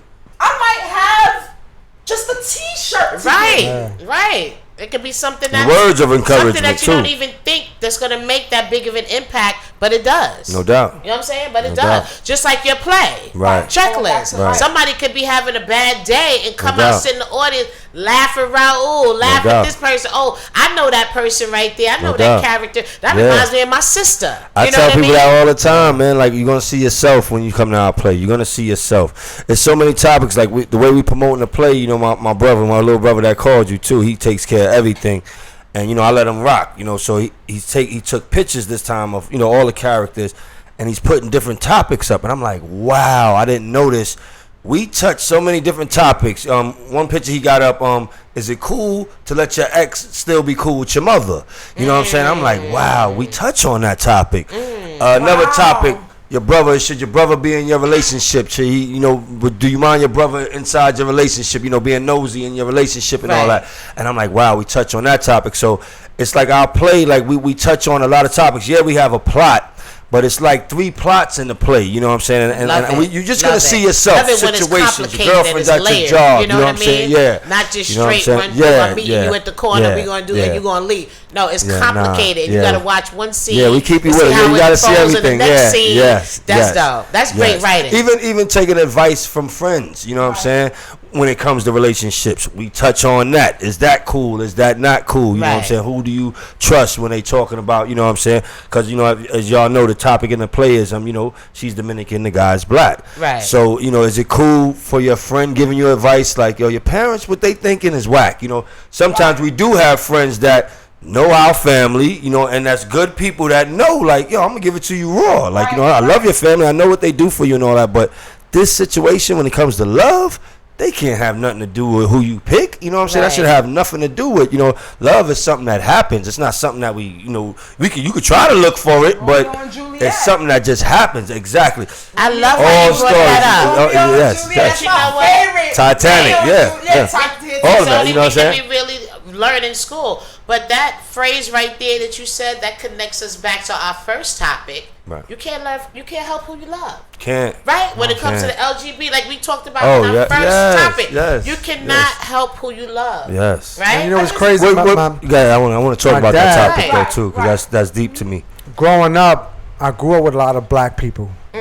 So I was dating a lot of. So I was dating a lot of. I was dating a lot of. I was dating a lot of black females, and my dad, he wasn't racist or prejudiced, but my dad would question me, "Why you not dating Spanish people? It becomes a culture. Why you not dating your own?" So that's basically what he wrote. That happens in real life. It does. People may not do it on purpose. They might not be prejudiced, or they might just be prejudiced, but they will always question, why are you with black females? My son's first black girlfriend, he was 17. So he always brought Hispanic women home. And my girlfriends used to gig on me for that. You see? And be like, yo, Ty's going to marry a Spanish girl and you're going to fall out. But Spanish is, I don't look at them any different. I'm from the Bronx. Right. And we don't look at Spanish different. Right. But I did used to speak to my son and say, well, son, not one since first grade have you ever brought home a black female. They've always been Hispanic. And it's not a negative thing. It's just something that you know what's so crazy. Look at this. Look at this. Right. But look at this. This is so crazy. And I beef with people over that like especially black women, and I'll see they son with the Spanish girl. So I'm one of them niggas that'll say something to you, right? I'm one of them niggas that be like, yo, what's up? He don't find you beautiful? He don't think his aunt is beautiful? Like, well, why he ain't got right? No, right? So, but check it. Like, now look at us. You know, I grew up with Victor my whole life.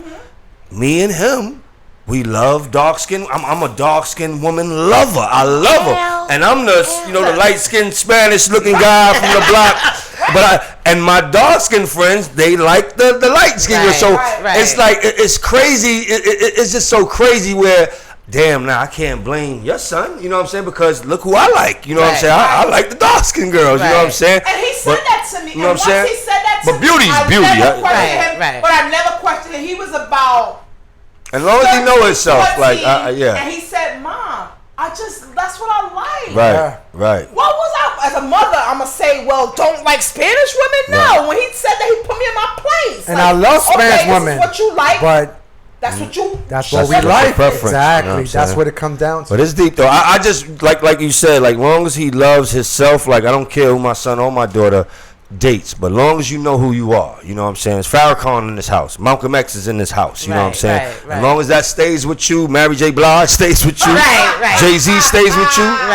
You can date whoever you want. You know what I'm saying. Like I just want that. I hope I did a good enough job to do that, put that in you, like you know who you are. You know what I'm saying? Who is a big newscast person, and he's big now. It's like we call him the Al Roker, joking, but he's big. And his girlfriend's white. He had one white girlfriend, now he got the new white girlfriend.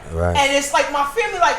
He was gonna date white anyway. Right. And it's like, why y'all doing that to him? I don't like that because I don't. I just like if it's love, it's love. You know what I'm saying? I won't. But like, and I'm gonna get deep with it. To date Caucasian, I think that's what's expected. But this is my point though. This is my point.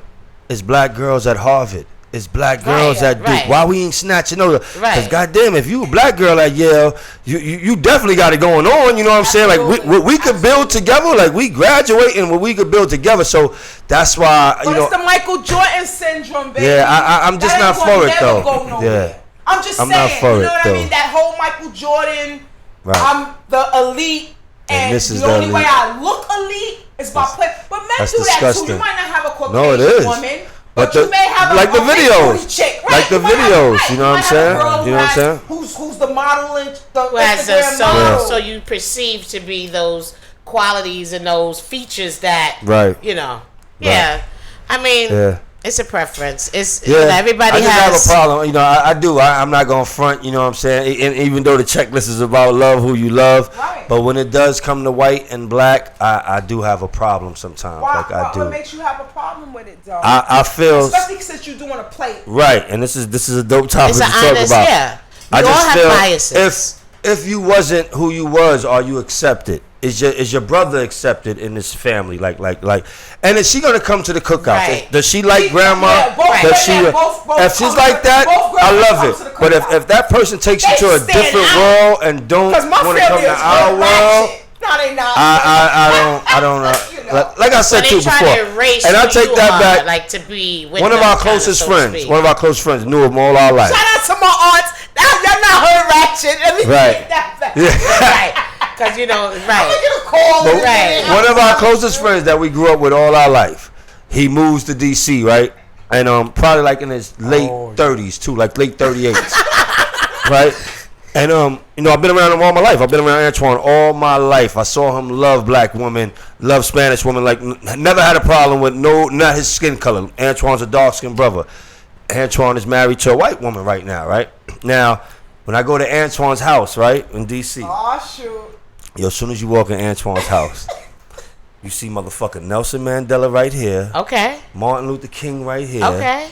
A picture of Obama and the family right here. All right. And like Malcolm X right here. Something. I'm like, Antoine mother, straight Al Green on the radio. Right. Antoine got 2 kids by her. Like, right. Antoine's showing me like, nigga, I'm who I am. I'm the same person, my brother. I just love this woman. You know what I'm saying? We love it. And she's accepted. She lives there with them.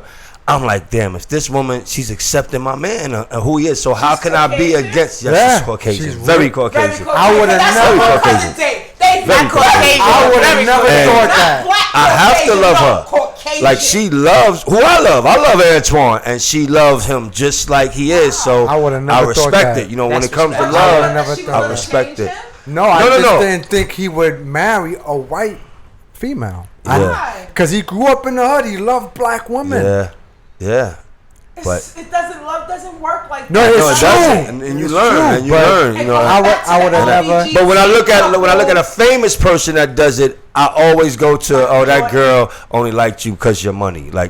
Does she respect your mother? Does she? You know what I'm quite sure it's a list of them. Those cases, right? It's a list of them. It should go longer than that. I mean, listen. Nowadays, the girls watch the boys in high school, not college basketball, to look for the pros. Yeah, to know. Right? So, like with Russ, when he had little Russ and he was trying to get little Russ into what he was doing, you know, Malloy and them, they treat their son a little different. They guard their son. Right. Russ kind of had let little Russ live his little oat or whatever. And it was like, is he gonna be dating a Caucasian because he's making it now and he's that young, and that's what they do. They watch them, but I don't think it's really at this point a Caucasian versus black thing. Right. I just think it's like a thirsty thing. Like the girls that wanna get they come up no matter what color, race line, they just gonna watch you from high school now. Yeah. To see if you become pro.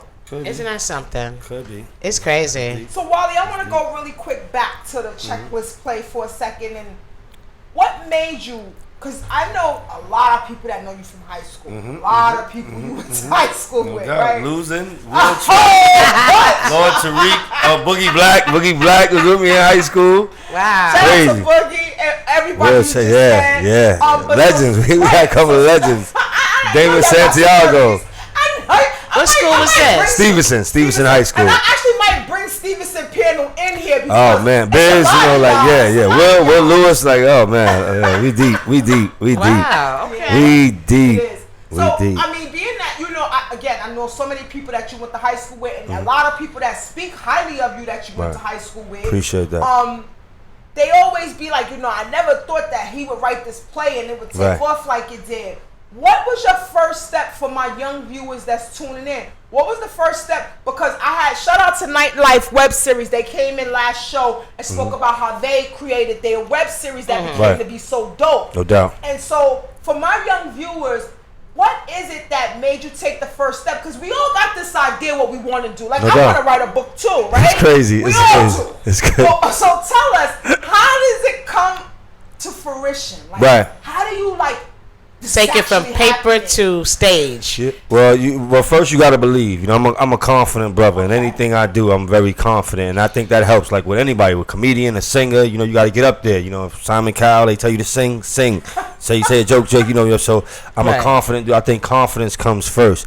But entertainment, I always been in love with entertainment. It's crazy. I was talking to my brother the other day, and he was telling me how when he heard Rakim rhyme, he knew that's. And I love hearing those stories. When I see an actor, a singer, something like when I saw such and such. Right. I said to my brother, I saw 10 things that I saw that I was like, I want to do that. I want to do that. It's a bunch of things that inspired me. You know what I'm saying? So I'm like, not thinking I could do everything, but I'm like, nah, I want to try it. So ball was first. I played with gauchos all my life. Went to Stevenson High School, and ball was my thing. But I always loved music. We came up in hip hop. All the jams, the graffiti. I always was in love with entertainment. But one thing I always did, and my friends will tell you, we'll be hanging outside in the summertime. 11 o'clock comes. I'm going upstairs. I'm like, I'll be right back. I got to watch the Jeffersons. I got to watch the Jeffersons at 11:30, and then I'm coming back outside. That's how dedicated I was to that. Yeah, so, now that I'm doing this, I bug out now that wow, that's what inspired me probably. I love a bunch of TV shows, Taxi, Cheers, the Jefferson's Good Times, you know what I'm saying? But yeah, and just believing and you could do something. When we see something, when we see a girl in an outfit, I'm getting that shirt because I know I can rock it. She killing it, but I'm gonna kill it too. So, just seeing it. When I see Martin, when I see all these TV shows, I'm like, nah, I could do that. I love power, but I could do power. Yeah, you know what I'm saying? That's my mind. I could do Empire. That's nothing to me. That's. Do y'all hear that, people? Confidence. Do y'all hear that confidence? How do you start off getting the funding? How do you get the financial backing to? I'm gonna tell you what my friend Troy. I want to rent this. Yes, I'm gonna tell you what Troy Reed told me too, and I said the same thing. I'm like, yeah, it's but not easy. Where's the money gonna come from? He said, if you start doing something, God will put you through it. He's gonna get you through it. Isn't that the truth? And that's been the truth. I don't know, like I know people from Queens, but like you said, we from the Bronx. I'm a Bronx, Harlem kid all my life. You know what I'm saying? Where much love to Queens, much love to Brooklyn. You know what I'm saying? I got friends, but I've never been a part of Queens. But I'm going to Queens to do this. Right. I don't know how it's going to happen. What she just told me made me proud. Where God, do it. Just push it in people's face. Do it. Just do it. I didn't know where I was going to rehearse at. Yo, where we going to do rehearsal at? Troy Reed again. Troy Reed, like, yo, come on, you come to my shop and do it. Start doing the shop. Troy Reed, my man in Showbiz that own the studio. I run the DIT studio. Shout out to the boss. Show saw what I was doing, and this is my brother. These are my people. That's another thing to the young people listening out there. Right, be good to your people. Right. If you're a good nigga, like she just said, my rep is well carried and well respected because I'm a good dude. I respect everybody that shows me love, and I give them the same love. I don't care who you are, from the nerd, the gay to the tough nigga. You know what I'm saying? I show everybody the same love. You didn't know me when I popped up. Exactly. Talking you know about what I'm saying? I'm rehearsing and I'm coming in here. I want to do whatever. It was exactly. dope. It was dope. That's who I am. Highly of you. I told him y'all was coming in. He's like, damn, that's my brother. Not in New York, that's my brother. You know what I'm saying? And he let me start. We was rehearsing right in here before y'all had the radio show in here. We rehearsed in here. I took the first pictures that we took for the flyer right in here. Wow. So you do things. That's what the thing is. Like I tell my son and people, like, when you working hard, people will see it. You don't have to tell a person, I'm going to the gym every day. We gonna see it. We gonna be the one to tell you, And let me just put this out. If you on your mission, you know what I'm saying? Let me just put this out there. Show don't let nobody in this. That's what I constantly exactly. tell people. If I don't let nobody in this. I'm gonna tell you about my man. If I would have asked him, probably like, I'm trying to do a play, and he probably wouldn't have let me rock yet. But he saw me working. He saw me serious and working. You said, yo, come over here. Right. Come over, you got it. You don't let nobody, so you know. And that's what my message is too to the youth. Like, stop telling your friends about it, because you may know the guy with the money or the guy that is the business guy. He's really not going to listen to you till he see you working. Once we see you working, just like with a kid with a jump shot, or I go back to the gym, we'll see your muscles. You don't have to tell us. Repeat that just to the keep young working. viewers. They might be slow on just keep work. People will see you working. You know what I'm saying? Even if it's studying every day. You come in the house. Your son don't have to. Yo, mom, I read it again today. I read the chapter. No, you gonna run into it. You gonna run into him at the kitchen table. Right. You gonna see it just because he's working hard. You don't have to tell nobody nothing. When people see you working hard, if you was to come in the house every day and see your son reading for this test, you know he failed last time, and you see the work he put in, that nigga might get Jordans the next day. Like, yo, my nigga here, because I see what you doing. Right. And that's my message to people. If they see you working, they gonna help you. People see you working, they gonna help you. You know what I'm saying? So just keep working. I definitely relate to that. Believe in it and just keep it happening. Yeah. What y'all said, when you're good to people, it comes back Positive to you. energy. It may not come right away. It'll come in the future. So him and Show was cool. Show liked him. They liked each other. Now he needed a place. Show was there for him. I'm quite sure you knew Show before coming here. I knew him since I've been a kid. Mm-hmm. Show looked out. I know. Boom. That's the big homie. I don't know. So big homie. I'm like the only one that don't know. When you do good, we're talking about the red vinyl Show big. Yeah. I know you're talking about. I've never personally. We'll have to do a whole show with me talking about him, like the things he did for me. Like, when you do good for others, it will come back. Cause I tell you, that's why every chance I get, I thank every New York City promoter and every New York City DJ that showed me love at the door. Right. And you see your items, your clothing line everywhere. It has its own life. It has its own life. It's not a club, It's not a club I'm going to. Yeah. The social media. Oh yeah. That's dope. And it still hasn't hit me. The same way. I'm still like, you don't notice it. Like, you don't notice. I don't notice a thing. Like, I called into the Sean Harvey show today, right? He's like, I want you to be a guest. And the intro that he gave me, I was like, yeah. What the hell? Like, for real? When you sit back and listen, like, I don't pay attention to none of that. Like, when I do something, I'm over it and I'm on to something else. Like, I don't even know what I've done. Like, I almost forgot what I did yesterday. You talk. Right. I heard 914 just now. And you know, like me, I'm thinking I'm the nicest guy in the world at rehearsal. But I know it's times I do go off. But when I hear them, he's professional, and like that makes me feel so special. But I didn't notice it. You know, I'm not noticing it at the time. But you know, I see. That shows your real professionalism. Let me make a point too, because sometimes people think, like, if not our cast members outside, some people think I got it good because me and him is like this. So they think that Wally lets Vic get away with everything. People don't realize he gets on me. The hardest. That's how it is. If not the hardest, he gets there's no slacking. Yeah. If I don't come to rehearsal, my nigga, where you at? If I'm not performing according to his script, he treats me like, yo, what are you doing? Like, he would get on me. This is your baby. People think, oh, Vic got it made. He get to do this.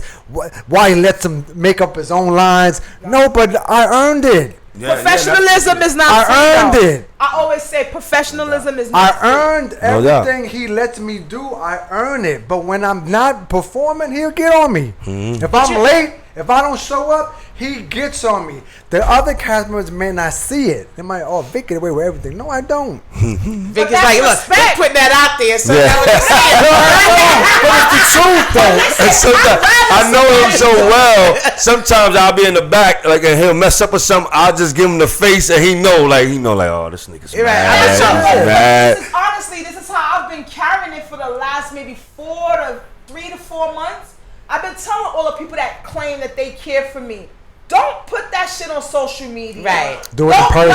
For likes and all you that. You call me for everything else under the sun. Every fucking other day. That's real talk. I'm not perfect. If you see me doing something that I'm rotting out differently, and you fuck with me, and you really ride for me, then you need to do the same energy, keep that same energy you kept when you had something going on for yourself that you need to call me for. Right. You need to keep that same energy when I'm driving out of the lane. I also, before we end, give the other cast members some shout outs, some love, you know. Great debate. You on the air, caller? Jessica, all of them. Man, Mo, Kat, much love. Great debate, caller. You're on the air. Okay, we lost her? Russ. All right, so let's give a shout out to the other cast members that's down with it. Yeah, that's what I said. Bunny, Russell, Kat, Cantrice. Yes. Jessica, Jacinia, Mr. Commodore, of course. My brother, of course, Khaled Burgos, yes. Tyler Burgos. Who am I miss? Josh, my niggas Pedro and Black. Love y'all. Corey Morgan. Chris Swain. Yeah, we deep. It's about 20 cast members. I've known Russell since I was 8. I knew Russell that long too. You know, I played with Gaucho. His family is. You know what I'm saying? People don't know. Like, I be like, don't play. Everybody Russell's cousin. Right. Yes. Everybody. Russell's brother was my first boyfriend ever in life. No, Tito. Oh, okay. Arthur is like Arthur, my boy.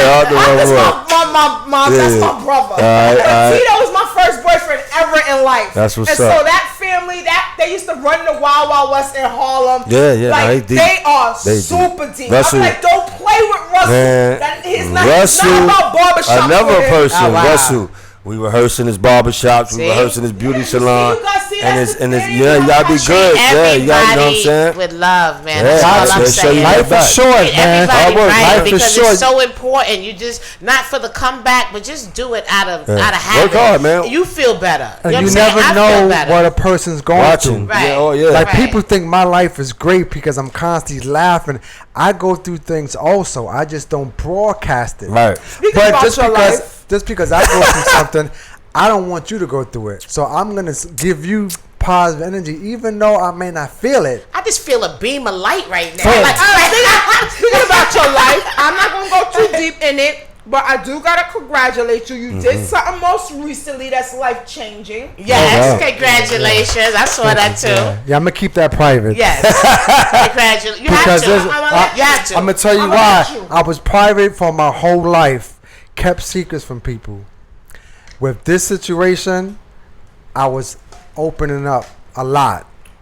I think I overdid it. Why? Because I was putting too much out.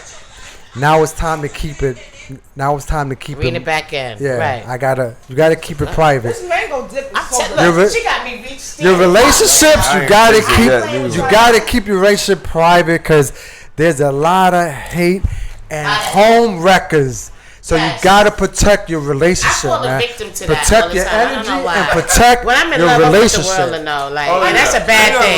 No, it seems to be a ain't bad nothing thing wrong with with social that. media. Yeah, but you gotta protect. As long as they do the same though, that partner is putting that same energy out. Yeah, you gotta protect your relationship. And that's really what it's about nowadays, isn't it? Because I think I like seeing it. I think we got a little lost in, putting on Facebook or Instagram that we're happy with our significant others and how happy we are, but there's always somebody sitting on a box spring thinking, fuck you and your wife or your husband or whoever you happy with. I'm not happy, so I don't want to see you happy. So what they do is they go in their DMs. And they should get rid of DMs altogether. Talk to me on my page or call me. They go in their DMs and they try to ruin. They try to ruin your relationship. And now there's a secret conversation you can have. So it's secret outside of the DM. So I guess if your significant other goes in your DM, you can have a secret conversation now where nobody can see. I like, received what the some of hell? those. I was like, what is this? Right. That's not the inbox? Right. It's an inbox within an inbox.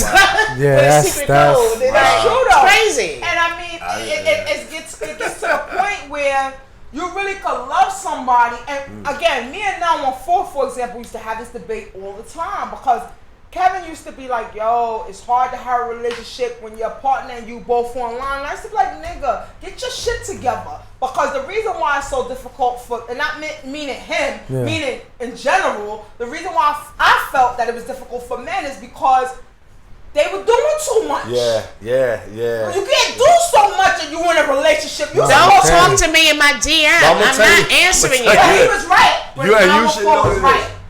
It's hard to be. I had to step away from promoting. You know what I'm saying? And I did it with grace. I didn't mind. But because I was in a relationship. You know what I'm saying? And I'm with mines everywhere I go. But for a promoter, you have to entertain the party. You have to, you got me coming out. I need 10 minutes with you. At least say hi to me and all that.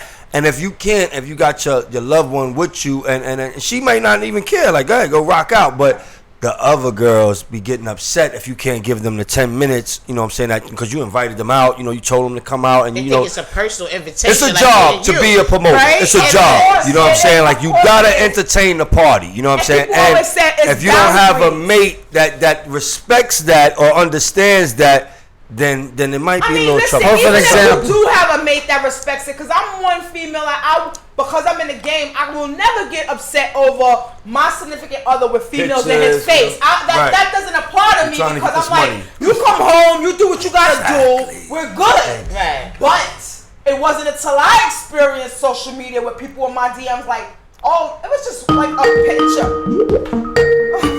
I got a perfect example after this call. Hello, you on the air. Hello, this is Tyler Shakur.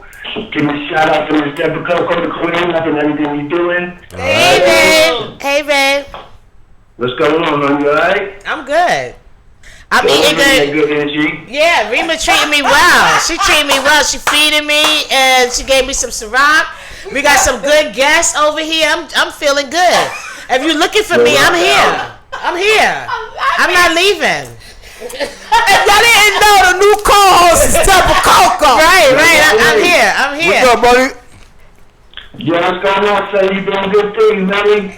Thank you, man. Yeah, I'm trying, man. Congratulations, man. You stayed in line for the blessing, you know what I mean? All right, appreciate you. Appreciate you, man. That's love. Yes. Appreciate it, man. For real. All right, and y'all crew, Rima. Tell you? I can't hear you. Yeah, I hear you. Do your thing, Queen. I appreciate it. I like your last guest too that you just did. You're doing some positive stuff. Yeah, we're gonna keep it pushing all the way until we cross. And like I said, each one teach one. Yeah, that's right. Thank you for that's how we gonna reach one. Right. Yo, babe, I'll see you later on. Okay. Peace. A perfect example of that, most of my supporters are females. So me being in a relationship, I still have to entertain the females respectfully. Right. When I go out, they want to take photos. Mm-hmm. So I cannot diss my supporters because of my relationship. As long as I do it respectfully. That balance is so hard. It's though. difficult. So Listen, hard. relationship is work. If you think it's not, relationship is work. If it's not, if you don't think it's work, then it won't last. Exactly. And your mate has to be able to understand that you're either going to be popular, well liked, promoter. You know. But Vic, this is the thing, right? It's a certain type of female, and every female is not built for it. Right. Of course not. Every female's not. Just like us men may not be built There's for that. men that's not built for that. Exactly. I had that problem on the reverse. Just recently, there was a. Cardi I've had that problem on the reverse. I do too much. Right. I do too much, and I don't have a right. I do too much. So that's the reverse. I mean, you know, and it's like I do too much. I'm too independent, and I have too many niggas calling my phone. But the niggas that's calling my phone, I'm getting money with. Business. So now, if you don't want these niggas calling my phone, are you gonna compensate? Look, you gonna pick up some slack, so to speak. You know what I mean? Right. Usher got a pump in front of the girls to get the check home. You know what I'm saying? Got to do that. Got to. Boy, do he, right? Instead of the cat 7:30 in the morning, talk about why they calling your phone, because we got a party tonight. We gotta get this money. Right. Money. Right. You know what it is, right? It's just like me. When I was going out a lot, I was tough. always hugging every female. I would hug and kiss on every female. That's some good stuff. Boys coming out for the hug and kiss. Smooth The Ski. girls is coming out for that. Smooth Ski used to call me. Smooth Ski used to call me the kissing bandit. Cause I would kiss on my supporters. I would kiss on my female support. They were my biggest supporters. I had to show them love. Right. I can't do that no more. No. So now, how does it work? Vic? Right. What is it? A handshake now? It's either a handshake, a high five. Right. With a little distance. One of those. Will they still spend that $10, $15? Yeah. If real supporters with real love will still support you and respect what you in.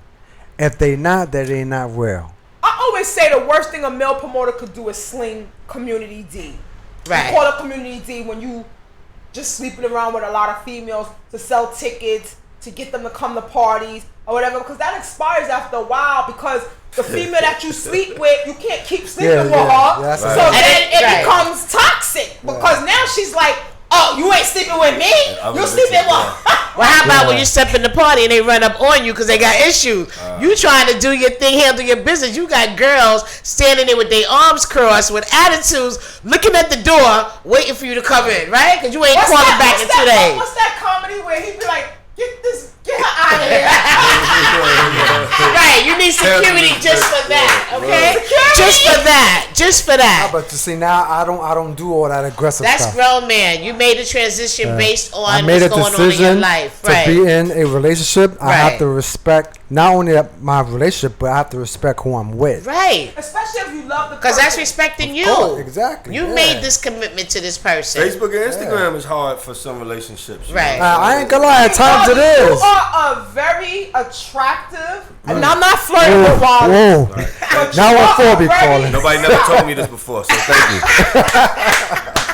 I'm gonna get a lot of inboxes for this. I already see it coming. Look, I'm not saying nothing. I just keep it in my mind. You Like, are a very attractive young man who is right now. You're a power player right now. Right. You have a very influential play. It's not just a play, but it's influencing the community, right? Right. And so, with that being said, any type of power power is power, right? Girls attracted to power on top of how you deal use with the that. power. It's how you use the power. And you know Right. She's not the type to be like, you're not gonna play with me. No doubt. So how do you deal with that? You just keep it in respect. You know, like I try to be the same person I was all my life. Right. Like from the not so attractive girl to the attractive girl, I give the same energy. Right. You know what I'm saying? I'm gonna keep the same energy, and you know, like you said, my significant other, she knows me, and she knows the energy ain't phony when I see you. I'm gonna hug you. You know what I'm saying? I don't give a fuck if she's there or not. You know what I'm saying? Because she knows. You know, I'm gonna be myself. It right there. You know, I gotta be myself. Hold up.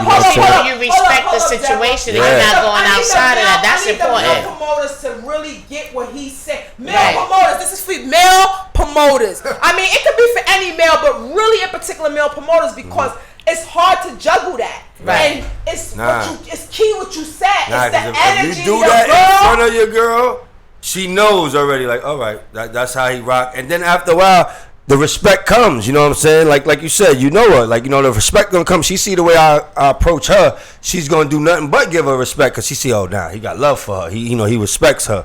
So, you know what I'm saying? That's how it goes. We had this That's how I view it. You ain't gonna get the That's cat how I looks, view you know what I'm it. saying? Right. The nasty looks at each other, Conversation you know was what I'm sticking saying? move because they were saying, like, you know, they in relationships now and everything like that, and how it's hard to transition.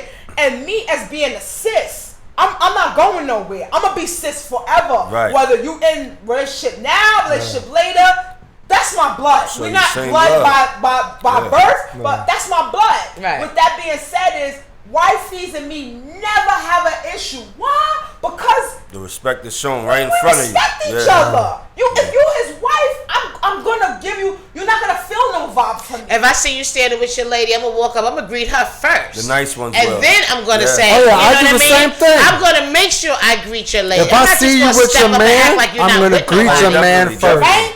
People I'll do that also, yeah, like and that's you when said. my energy changed I'll real say quick. hi to your man Don't right be away. disrespectful. I do the don't same like that. thing. If I approach you and you with your man, I'm going to your man first. Right. And then It's I'm gonna go right. to you. It's right. But there's a lot of grimy, disrespectful niggas energy. A But lot. see, this is the thing. People come to your side. Another thing I don't like is if you are the significant other, you're not in a crew, meaning that it's not your friends, it's his friends or her friends, and you're the significant other. You need to also come into the crew open-minded. Right. A lot of people Right. come with dumpy energy and Right, you walk in with an attitude, like who gonna do what? And, Right. like you looking for something. Right, or right. you just don't have you coming in a circle and you just like you can't be like that. You have to give, if you love this man and you love this woman, the people that they associate with, you gotta give them a chance. Right. You can't just come into the circle and be like, she like probably wanna fuck my man anyway. Is this a checklist? Nah. Just one of the topics. Similar. A checklist. Similar. Look, Something because similar. we don't want to go off too much, but this is important, right? No, definitely. No, but You just gotta have respect. Yeah, that's all. yeah. It's easy. Yeah. It's very easy. If you have respect for your mate and your relationship, Yeah. it will never No be a woman's problem. supposed to come before you, man. I don't care how she looks anyway. Like, I'm not giving you no special high because you know you a bad chick. And Right. It's all the same. showing my lady It's all the respect. same. Right. 110, you know what I'm I'll saying? tell you one Like, thing. Whatever you do, she'll do it back worse and vice Right. versa. Right. And if you can't take that medicine, then don't. Because dish I'm a good what you call it? I learn by lessons, right? And I have no problems, okay? When it comes to reciprocating, it's bad. I know I'm grown and I need to let it go, but I've been good at that all my life. You know what I'm saying? Like I don't like keep me a certain way and you'll get it back, but I can show you I could be your somebody exes, different. if you with me, your exes, we run into your ex, you better speak to that nigga. Like, I don't want you to not speak to him and I see you liking his picture on Facebook, happy birthday or something. You know, so that shows y'all got a relationship. Then you Only can speak because to him in I'm front of around, me, you're gonna act like you don't have no conversation. Get that Stay nigga. the same, whether you in front of me or whether you Don't do that, not with me. 'cause I don't when I like see when that, you I'ma be switch acting up. funny, yeah. Right. Your social I don't media is like when you crazy switch because up. that inbox and that DM, it's a relationship It's a killer. if you let it.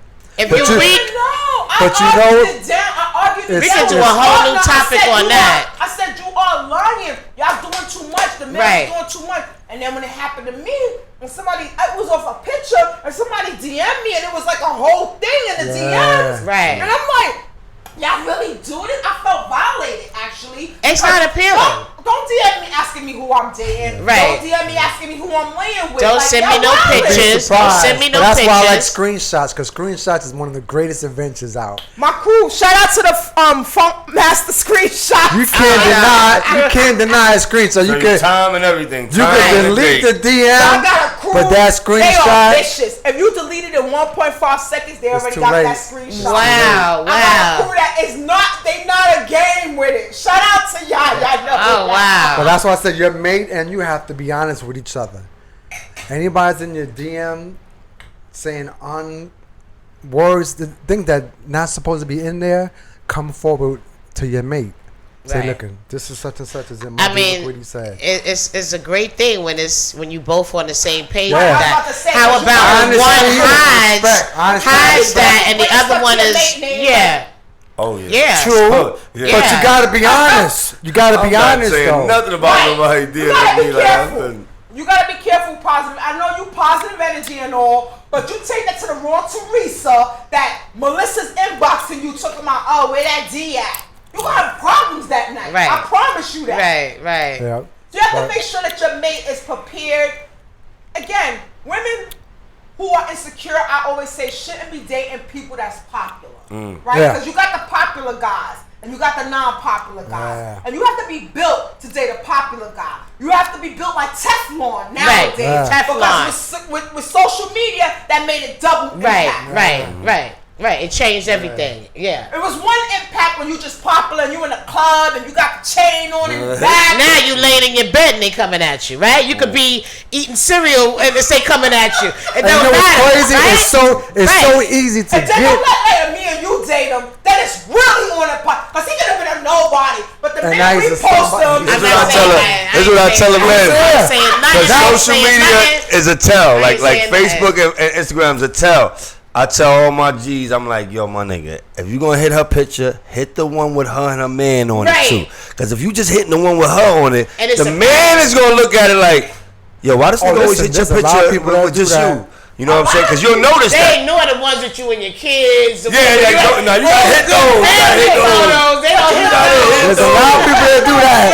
If you don't like my son picture, I probably won't like your picture. Certain people are like that. It's not everybody. But there's particular people, if I post my son's birthday and you can't even say happy birthday, man. Like, come on. I'll fuck with you. I fuck with you in real life, but maybe not. But I have people You'll like post that. a picture by yourself and they'll click like and maybe comment.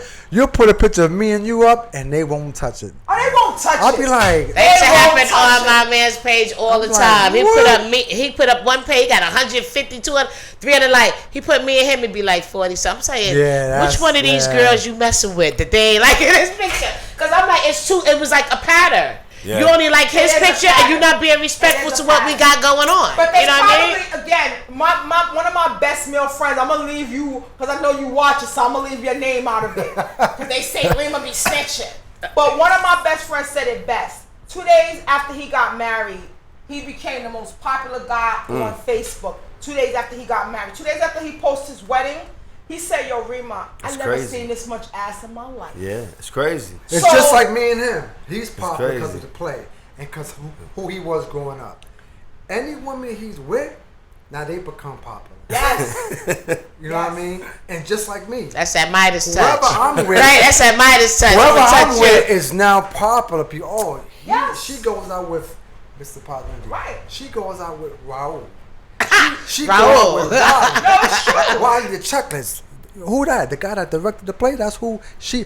That's what our mates are gonna be labeled by, not who they are, but who they with. Imagine how we feel as women, right? It's even worse. As women, it's worse. When they make it's worse. But what about Jay-Z and Beyonce? Who do they favor the most? Like, I mean, to me, I always say Beyonce put Jay-Z onto a different world. Jay-Z is already who he is, but that woman. A real woman about her business, she could give you something you ain't never had in your life. Right. I can't tell you what that is. Right. You just gotta get one. There's 2 kids. He ain't have no kids until he met her. So you're right, because he ain't have no kids until he met her. What a real woman could do for your life. Right. I'm standing by you, a real woman. A woman that's about her business. Baby, stop going B. You an A-ass nigga. Fuck you going B for. Fuck all these niggas. You gonna do it. I felt that. I felt that all over. I felt that. Wally felt it too. He was like this. That's because for me, I'm at a point where I just want a provider. Right. When I say a provider, I mean protect the provider. Exactly. Yeah, I know. That's all I mean. That's it. Protect the provider. I make my own ching change. Right. So at the end of the day, all we could do is be great. I just want to be able to stand with the man and see that his dreams get fulfilled. Right. But and vice versa. Because I'm gonna fulfill my dream. Right. That's just who I am mentally. Right. So I just need a protector, somebody that's not to fight, but to be like, I'm here to make sure ain't shit gonna happen to you outside of us. I want to bring all this space. I want to bring my girl here. I want to bring my girl here so y'all can have her as a guest and tell her all that shit right there. Tell her that shit. That's gonna be show number 10. Oh, what? No. We have 18. 18. Right. We need that. Well, actually, we want to have a clothing line, little fashion show seminar ding. Yeah, right. I'm Shout out to No, we're not gonna drop it yet. We're gonna keep it a surprise. Yeah, keep that on the low. Yeah, keep that a surprise. I like surprises. I like surprises. Yeah, we got some good shows. I appreciate y'all because we had some good topics within Checklist. No doubt. You know what I'm saying? And so make sure you go out and support Checklist. Where can they go get the tickets for the upcoming event? Let us know that. Checklist to play, nyc.com. Okay. You go there, or you can call 646-244-8417 because we drive up. We give you tickets. What's the date? We're in Jamaica Performance Arts Center. We're August 17th and 18th. That's a Saturday and Sunday. Okay. First time in Queens. I want my Bronx and Harlem people to still come support. We don't care where we got to go to support. I know y'all still going to be with me because y'all definitely did the Atlantic City trip with me. Right. So I know y'all coming out strong. And they got parking at the Performing Arts. Definitely like you're doing. If you got coworkers that work in Queens, that live in Queens and all that, let them know about us, man. I definitely got DOH. Shout out to NYC DOHMH. They gonna come out. How many seats again, Will? 400 seats this time. 400 seats venue. The Urban Web Series Awards there? Probably. I know the guys that we messing with, they got their own little web series, so I know they connected. Okay. I don't know if they do that there, but like I said, nice stage I'm a Bronx Harlem dude. Yeah, okay. I think I've been there. Fellas, before we end the show, we got young viewers that want to get in the game. I always ask our panel to give the viewers one tip of advice that will help them to launch what they're trying to do. I would say when you get a script, study the script as well as the person that you're going to be working with so you can memorize and know their lines in case they don't come through. You can feed them, like I said earlier. Maybe watch shows, watch movies, and act on your own at home. Practice. Try to imitate or practice as much as you can, either by yourself or with someone else. Nice. Yeah, my advice is just do it. Like, don't talk about it. All of us talk about a lot of shit. I want to do this. I want to do that. I want to promote parties. I want to throw a white affair or whatever. Do it. Put yourself out there. Do it. See what you get out of it. Put your work into it. It's a blessing that's going to come with it. Even if that doesn't work out, something out the blessing is going to happen. You know what I'm saying? Something out your work that you're putting in, something going to happen. You're going to meet somebody. You're going to get another idea or whatever it's going to be. But do it. Whatever your mind tells you that you can do and you believe in it, do it. Give it a shot. Don't wait too long. You know what I'm saying? It's work, too. It ain't easy. You're going to grow in some But it's not work. Like I like to tell you, if hard work is what we're doing, then I love it. You know what I'm saying? If you're doing something you love, you know what I'm saying? Like, it's not really hard work, because I love it. I love being in the studio. I love being at rehearsal. Me and Debra Coco probably got about 10 hustles added together. Right. I haven't slept at all this week. We don't complain because at the end of the day, you love what you're doing, right? So I keep going. I don't say, I can't take on more. I'm looking for more because you're in a good space. Yeah. I called them not too long ago. I said, I'm tired. I've been working 6-7 days a week. The brand, the play. He said, straight up, I don't sleep. He said, when you're on a mission, to work, those are the items right there. That's true. I learned that from There's no days off. Big shout out to Puff because I learned that from Puff early in the game. When we used to do the tunnel, I go home 5 in the morning. I got to be in class at 9. Wasn't getting no sleep. And you're doing that for 2 years straight. After that, you're like, you could accomplish a lot. You sleep when you old. Yeah. And even with that, even with that quote, I think Puffy and I think all of us mean where when I even tell him I don't sleep. When I even am asleep, when you call me, I'm up. I'm ready. You know what I'm saying? You need me at 3 o'clock in the morning. You need me at 4 in the morning. My ear, or you came up with an idea, I'm ready. Anything towards this business, I'm ready. It's never a time call me back, man. Nah, I'm ready. You know what I'm saying? I think it's conditioning your mind too. Yeah. It's about conditioning your mind. Not everybody is built for that. Right. But you do have to, for anybody that's listening, to accomplish and be great and achieve. I believe it's greatness in all of us. I tell kids too. I do. I went to speak to a school this year. I need you to come to mine. I just want to. I would love it. Okay. I brought 5 kids up to the stage. I said, "Come 5. What you want to be? Singer, rapper, basketball player, something like that." So I said, "All right, 5 kids come up to the stage." I said, "All right, now say this one right here. She's the singer. She's gonna be our Beyonce. Beyonce need a stylist. Who's gonna be the stylist? You be the stylist. Beyonce need music. Who's gonna be the producer? You be the producer. Beyonce needs a manager. Who's gonna be the manager? You be the manager. Right. Had a big kid up here. Beyonce need a bodyguard too. Who gonna be body? Right. So this is one person that's a star. Look at all the jobs we got, and you Beyonce stylist. You're gonna get mad more clients. Right. You Beyonce's bodyguard manager, like the protector, you're gonna get mad more jobs. You know what I'm saying? So don't just. It's not all about just being a star. Like you know what I'm saying. You gotta find your goal. Yeah, you gotta find what you're good at. Like your friend could be the MC. I tell kids all the time. He the poet. Right. But he a bum. He don't know how to dress. You know how to dress.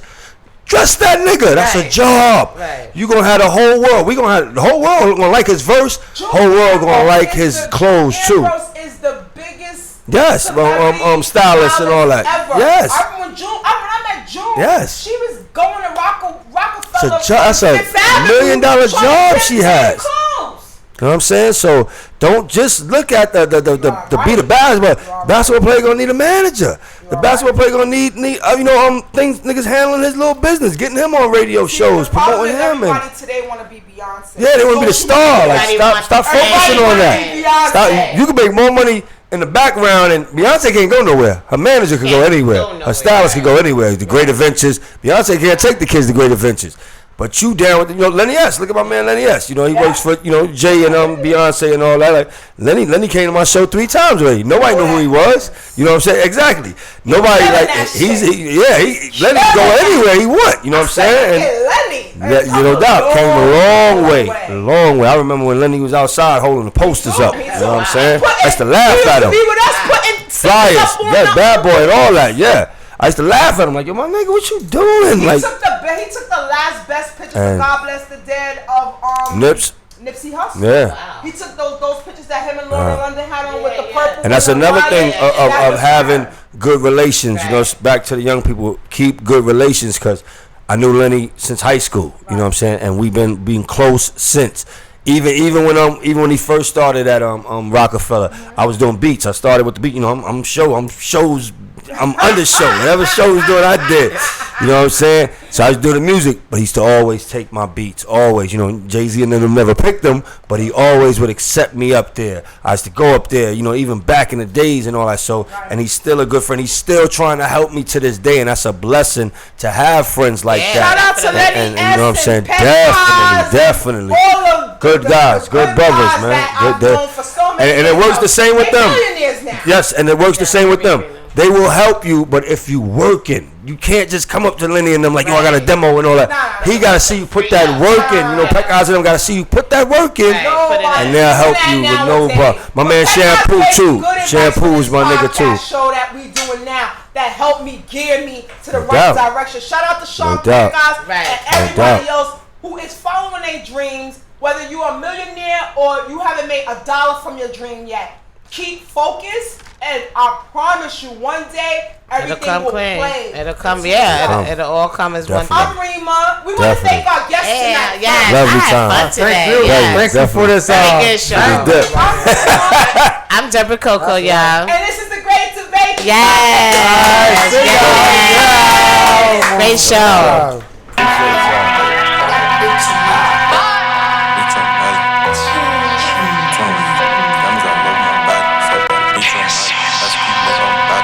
Your bitch want party with Cartier body in a Rari.